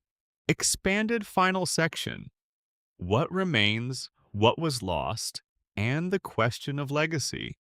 Having spent all of this time examining the specific mechanisms of Family Guy's decline, it is worth arriving at a place of some clarity about what the show's full legacy actually is. The early Family Guy, seasons 1 through approximately 7, representing the show at its best and during the period when it was still largely itself, produced a body of work that has genuine cultural significance. This is not simply nostalgia talking. The early show changed the landscape of animated comedy on American television in ways that were lasting and real. It demonstrated that primetime animation could operate with a different kind of irreverence than The Simpsons, could be faster and stranger and more willing to abandon narrative logic in pursuit of a laugh. It helped establish and legitimize Adult Swim as a destination for adult animated comedy. It influenced a generation of writers, many of whom now work in animation, who absorbed its rhythms and its sensibility as formative exposure during their creative development. The specific characters it created, particularly in their original forms, were genuinely remarkable achievements. The early Peter Griffin is one of the most precisely calibrated comic idiots in television history, a character whose particular stupidity felt lived in and specific in a way that distinguished him from the long tradition of dumb television dads that preceded him. The early Brian Griffin was a vehicle for a kind of self-aware comedy, comedy about the gap between who we think we are and who we actually are, that was smarter and more honest than most television was willing to be. The early Stewie Griffin was, as we have argued at length, truly one of a kind. These characters earned their place in the cultural conversation, and the fact that they were later diminished does not retroactively eliminate what they were at their best. The show's impact on internet culture is also real and not fully appreciated. Family Guy was one of the first television shows whose clips were meaningfully distributed through the internet, first through sites like YouTube, and then through the broader ecosystem of social media and video sharing that followed. The format of its comedy, the cutaway gag, turned out to be uniquely suited to short-form video sharing. Clips from Family Guy have been viewed billions of times across various platforms. The show's comic vocabulary, its specific way of setting up and delivering a joke, has been absorbed into the broader culture of internet humor to an extent that is difficult to fully quantify but easy to recognize. When someone on social media says, "This is worse than the time I," and follows it with an unrelated absurd scenario, they are using a structure that Family Guy popularized. The tragedy is not that the show produced poor work in its later seasons. Many shows produce poor work as they age. The tragedy is specifically that the tools and the talent and the creative infrastructure that produced the early great work were still present for much of the later decline and were simply not being used the way they could have been. The voice cast never declined. The animation infrastructure never failed catastrophically. The writers, while different from the original group, were not without genuine skill. The resources for making a great Family Guy were present for longer than the show spent being great. What failed was not capability. What failed was discipline. The discipline to tell a story rather than string together gags. The discipline to let a character be complicated rather than simplifying them down to a single function. The discipline to trust that clever humor is funnier than loud humor, even when loud humor is easier to produce and easier to evaluate. The discipline to hold a character accountable for their behavior rather than resetting everything to the status quo at the end of every episode. These are choices, not capacities, and choices can always be made differently. The argument that American Dad provides is simple and devastating. Given identical starting conditions, the same creator, the same network, the same basic premise, the same cultural moment, the same available talent, one show made one set of choices and the other made a different set of choices. The show that chose storytelling over gags got better over time. The show that chose gags over storytelling got worse. The conclusion is inescapable. Family Guy's decline was not fate. It was not the inevitable product of age or longevity or creative fatigue. It was the product of specific decisions made by specific people at specific moments, any of which could have been made differently and would have produced different results. The show that exists today is still, in some sense, Family Guy. The characters look the same, the voices are the same, the setting is the same, the structural format, the jokes, the cutaways, all of it persists. But the thing that made the original great was not the surface features. It was the intelligence and the care and the specific human warmth that animated the surface features and gave them meaning. That animating force is what has been lost, gradually, through specific choices made across specific seasons. The early Family Guy was built by a 23-year-old kid who had spent his whole childhood absorbing every piece of culture he could find, who had developed a genuine and original voice, and who poured everything he understood about comedy and character and storytelling into a 15-minute pilot with a $50,000 budget and then fought for years to get it on the air. That person's passion and vision and specific way of seeing the world was the engine of the show's greatness. When that engine was replaced by institutional momentum and commercial calculation, the show continued to move forward. It continues to move forward now, but it moves under very different power, toward very different destinations than the one it originally set out for. Oh, here we are at the end of all of it. The full story told slowly and completely, the way these things deserve to be told. The beginning when Seth MacFarlane drew two characters out of an old short film and built a whole family around them. The golden years when those characters were at their most alive and most fully realized. The cancellation that should have been the end, but was not, because the audience loved the show enough to keep it alive through reruns and DVDs and sheer stubborn devotion. The revival that brought the show back to enormous numbers and to the beginning of something that would take years to fully name. The quiet, specific, season-by-season shifts that slowly turned a warm and witty family comedy into something harder and louder and less interested in the people it was supposed to be about. Peter becoming cruel, Brian becoming insufferable, Stewie losing his edge, Meg absorbing a decade of abuse, the cutaways consuming the stories, the shock replacing the wit, the creator stepping back, the numbers falling, the machine continuing to run. None of it had to happen. That is the hardest part to sit with, but it is also, in a strange way, the most hopeful part. If the decline was the product of choices, then the early excellence was also the product of choices. And the early excellence was extraordinary. It was the kind of thing that happens when a specific person with a specific vision and genuine passion for their craft is given the resources to build exactly what they imagined. That is rare in television. It is rare anywhere. When it happens, the result is something that earns its place in the culture, that people return to years and decades later, because it captured something real and true about the experience of being human. In a family, in a community, in a world that is frequently too much to make sense of, and that is best navigated, if it can be navigated at all, with people who love you despite knowing exactly who you are. The early Griffin family was that.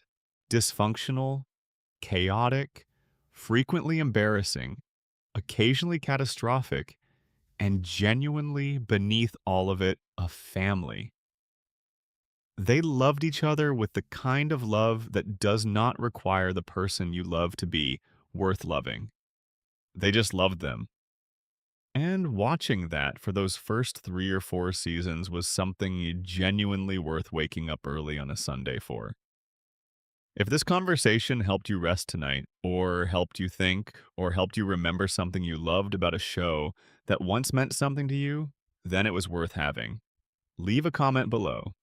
Tell me what you remember, what you loved, which episode first made you a fan, or which moment first made you feel like something had shifted. I read all of them, and they mean more than I can adequately express. Subscribe if you have not. Stay with us if you have. Take good care of yourselves, wherever you are. Sleep well. End of script. Uncle Guy lore. Fall asleep to the exact moment Family Guy became a different show. Bonus deep dive. The supporting cast and how their arcs reflect the show's decline. No examination of Family Guy's creative journey would be complete without spending time on the supporting characters whose arcs, taken together, tell the same story from a different angle. While Peter, Brian, Stewie, and Meg are the 4 characters whose transformations are most central to understanding what happened to the show, the secondary figures around them underwent their own specific and illustrative changes that reinforce every point made in the main body of this analysis. Glenn Quagmire is perhaps the most interesting case because his evolution went in a direction that was almost opposite to Peter's. In the original seasons, Quagmire was a character whose entire comedy was built around his relentless and wildly inappropriate pursuit of women. He was cartoonish in his sexuality, operating at a level of exaggeration that prevented his behavior from ever feeling truly threatening, rather than absurd. The joke was that Quagmire was permanently, incurably, comprehensively oriented toward one thing, and that the gap between how seriously he took himself and how ridiculous his behavior was very funny in the context of animated comedy. As the show went on, Quagmire's character developed additional dimensions that were not always expected. His confrontation with Brian and Jerome is the new black, which we discussed in the Brian section, revealed a Quagmire who was capable of genuine moral perception. He could see clearly what Brian had become, even while being unable or unwilling to apply the same perception to his own behavior. This created an interesting complexity, a character who had genuine moral insight in one specific area while being comprehensively blind in another. That kind of selective moral clarity is actually very human, and the show's decision to give it to Quagmire of all characters was surprisingly sophisticated. There were also episodes that explored Quagmire's backstory in ways that added genuine depth to what had been a one-note character. The episode Quagmire's Dad, in which it is revealed that his father has undergone gender reassignment surgery, was treated with a sensitivity and a complexity that surprised many viewers who expected the show to handle the subject crudely. Quagmire's struggle to accept and understand his parents' transition was written with real care, and the episode is frequently cited as one of the better examples of the later show's capacity for genuine emotional engagement. Joe Swanson's decline, by contrast, is a straightforward illustration of the show's tendency toward character simplification. Joe was introduced as a genuinely formidable figure, a man whose disability was one element of a personality that included genuine toughness, genuine competence, and genuine dignity. Peter was jealous of Joe. That jealousy was funny precisely because Joe was worth being jealous of. He was cool in a way that Peter was not. Over the seasons, Joe went from being the coolest person in Peter's orbit to being one of the most consistently mocked. His disability became the primary source of comedy rather than one element of a fuller characterization. His marriage deteriorated. His friendships became mostly transactional. The character who had once been a source of genuine aspiration for Peter became someone Peter treated with barely concealed contempt. This shift mirrors the Peter Flanderization in miniature. The Joe who was introduced was a character whose disability was respected within the fiction of the show, depicted not as a limitation that defined him, but as one fact about him among many. The Joe who existed in the later seasons was a character whose disability had become essentially the only relevant thing about him, the hook on which every joke involving him was hung. This is a specific and recognizable failure mode, the conversion of a character's defining characteristic from one element of a complex identity into the entirety of that identity. The show did this to Quagmire's sexuality, to Joe's disability, to Brian's politics, to Meg's social status, to Peter's stupidity. The pattern was not accidental. It was the path of least resistance in a writing room that was producing too much content too quickly to do the harder work of maintaining complexity. Cleveland Brown, who left the main show to headline his own spin-off series, The Cleveland Show, from 2009 to 2013 before returning to Family Guy, represents an interesting counterpoint. The Cleveland Show was not a creative success by most measures, and Cleveland's return to Family Guy after its cancellation was handled with a matter-of-factness that suggested the show itself was not sure what to do with him now that he was back. But Cleveland had retained something of his original gentleness through the spin-off years, partly because The Cleveland Show, whatever its failings, had been forced to treat him as a central character with genuine inner life. When he returned to Family Guy, he was not Flanderized in the way that Peter and Brian had been. He was simply underused. The show's relationship with its own past. One of the most revealing things about Family Guy in its later seasons is how it chose to relate to its own history. The show became increasingly self-referential in the post-revival years, making jokes about its own cancellation, about its relationship with Fox, about the quality of its own writing. This self-referentiality was often funny in the moment. The show was acknowledging what the audience was thinking, which has the immediate effect of seeming honest and knowing. But the cumulative effect of years of this kind of self-reference was something quite different. When a show repeatedly acknowledges its own weaknesses without doing anything to address them, it is not being honest. It is using the performance of honesty as a substitute for actual honesty. There is a difference between a creator who examines their work critically and changes something as a result, and a creator who examines their work publicly and then does exactly the same thing again. The first is genuine self-awareness. The second is a technique, a way of deflecting criticism by getting to the criticism first and making it part of the entertainment. Family Guy used self-reference as deflection for many seasons. Characters would break the fourth wall to acknowledge that a joke had gone on too long, and then the joke would continue. Peter would reference the show's declining quality, and then the episode would continue in exactly the way that had been producing declining quality. The show would make jokes about the Conway Twitty bit while continuing to use the Conway Twitty bit. This created a strange loop in which the show was simultaneously aware of its problems and completely uninterested in solving them. The Back to the Pilot episode from season 10 is the most concentrated example of this phenomenon. The episode sends Brian and Stewie back in time to the events of the show's very first episode, ostensibly as a piece of nostalgic fan service, but also as an opportunity to comment on how the show had changed. The original characters, as depicted through the lens of the later show, appear stiff and awkward. The episode makes jokes about how different the animation style was, how different the characters were, how different the sensibility was. It is genuinely funny in places. And then it ends. And the next episode is another late season Family Guy episode with everything that implies and nothing that was observed during the Back to the Pilot episode has any effect on anything that follows. This is the show using its own history as content rather than as a genuine source of reflection. The past is being mined for comedy in the same way that pop culture references are mined for comedy, as raw material to be processed and discarded rather than as something that genuinely informs present decisions.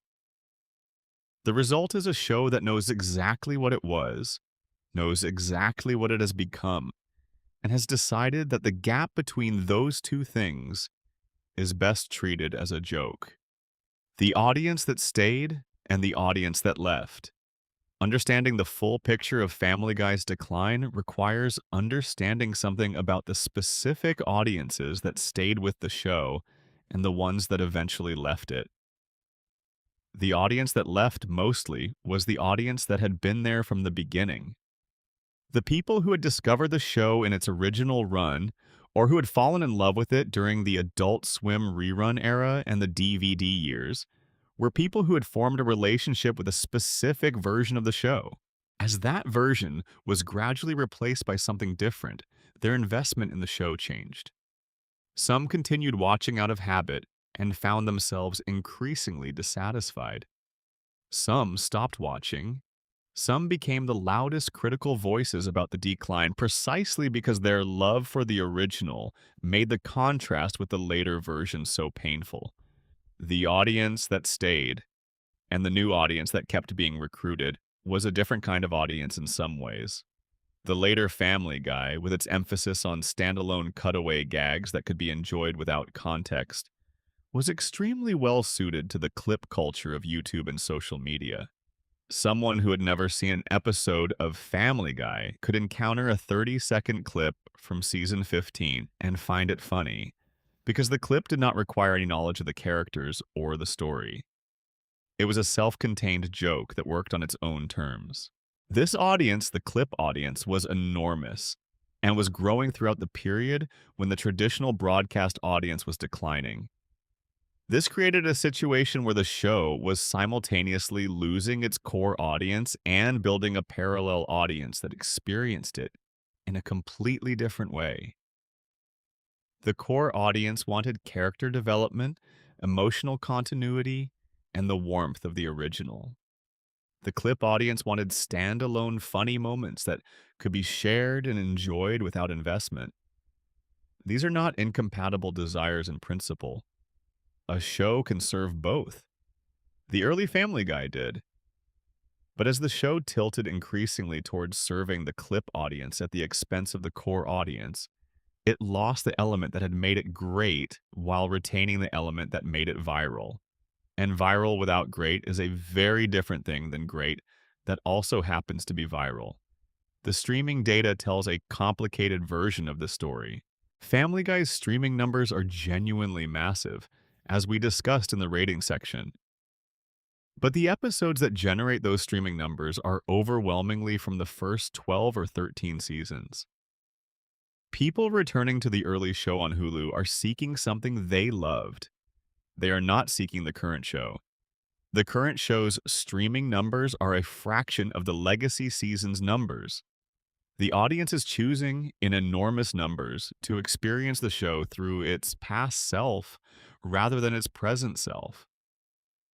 This is not unique to Family Guy. Many shows that have been in production for a long time find that their streaming audience is primarily an audience for their earlier work. But few shows have as dramatic a gap between the quality and viewership of their early work and their later work as Family Guy. The show's streaming footprint is almost entirely a monument to what it was.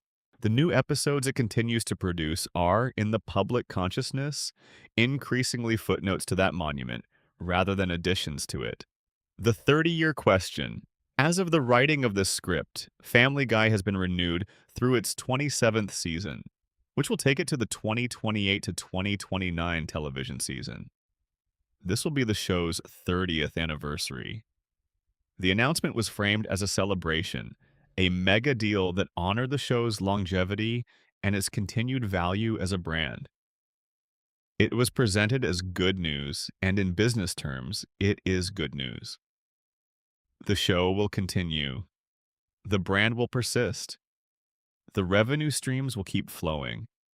But the question of what the show will be across those additional seasons is genuinely open. The structural problems we've identified throughout this discussion are not problems that tend to resolve themselves through continued production. The character development issues do not improve when characters continue to be written by people who have concluded, whether consciously or not, that those characters are most useful as fixed types rather than as evolving people. The cutaway dependency does not ease when the writing room continues to operate in the way that created the dependency in the first place. What could change things? In theory, quite a lot. A renewed commitment to the kind of story-driven writing that produced the early seasons. A willingness to let characters grow across episodes in ways that stick rather than resetting weekly. A return to the discipline of compression in the comedy, of letting jokes be short and sharp rather than extended and explained. A decision to treat Meg as a character rather than a target for the long remainder of the show's run. These are not impossible things. They are simply things that would require making different choices than the show has been making for a long time. American Dad's continued quality proves they are possible. Individual episodes scattered throughout Family Guy's worst seasons prove they are possible within the show itself. The early seasons, which are among the finest in the history of American animated comedy, prove most of all that the people involved are capable of much more than what the later seasons represent. Whether that capability gets mobilized in the show's final seasons, in the years between now and the 30th anniversary, is the question that only the future can answer.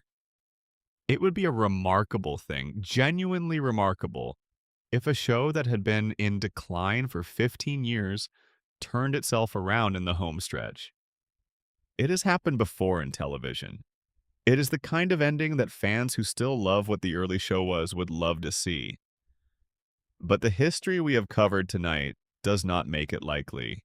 The institutional momentum, the commercial incentives, the entrenched habits of the writing room, the creator's reduced engagement, all of these forces push in the direction of more of the same. More cutaways, more character simplification, more shock without wit, more of the machinery that has been running for decades producing what it knows how to produce, which is a version of Family Guy that shares its name and its faces and its voices with something that was once extraordinary, and that is now simply familiar. Familiar is not nothing. There is a warmth in familiar things, a comfort in knowing what you are going to get. The people who watch Family Guy now and enjoy it are not wrong to enjoy it. They are experiencing a version of something that was once genuinely great, and some of the warmth of that greatness clings to it even now. The way a building retains the character of the people who used to live in it long after they have moved on. The voices are the same voices. The faces are the same faces. Something of what the show was is still present in what the show is. But if you want the real thing, if you want the show at full power with all its original brilliance intact, you know where to find it. The first 3 seasons, available on streaming, unchanged from what they were when they were made, by a 23-year-old kid with a vision and $50,000 in a family he had invented that he genuinely loved. That is where the story starts. That is where the story is when it is at its best. And that is where the people who loved it will keep returning long after the later seasons have faded from memory, and only the essential, original, irreplaceable thing remains. Sleep well.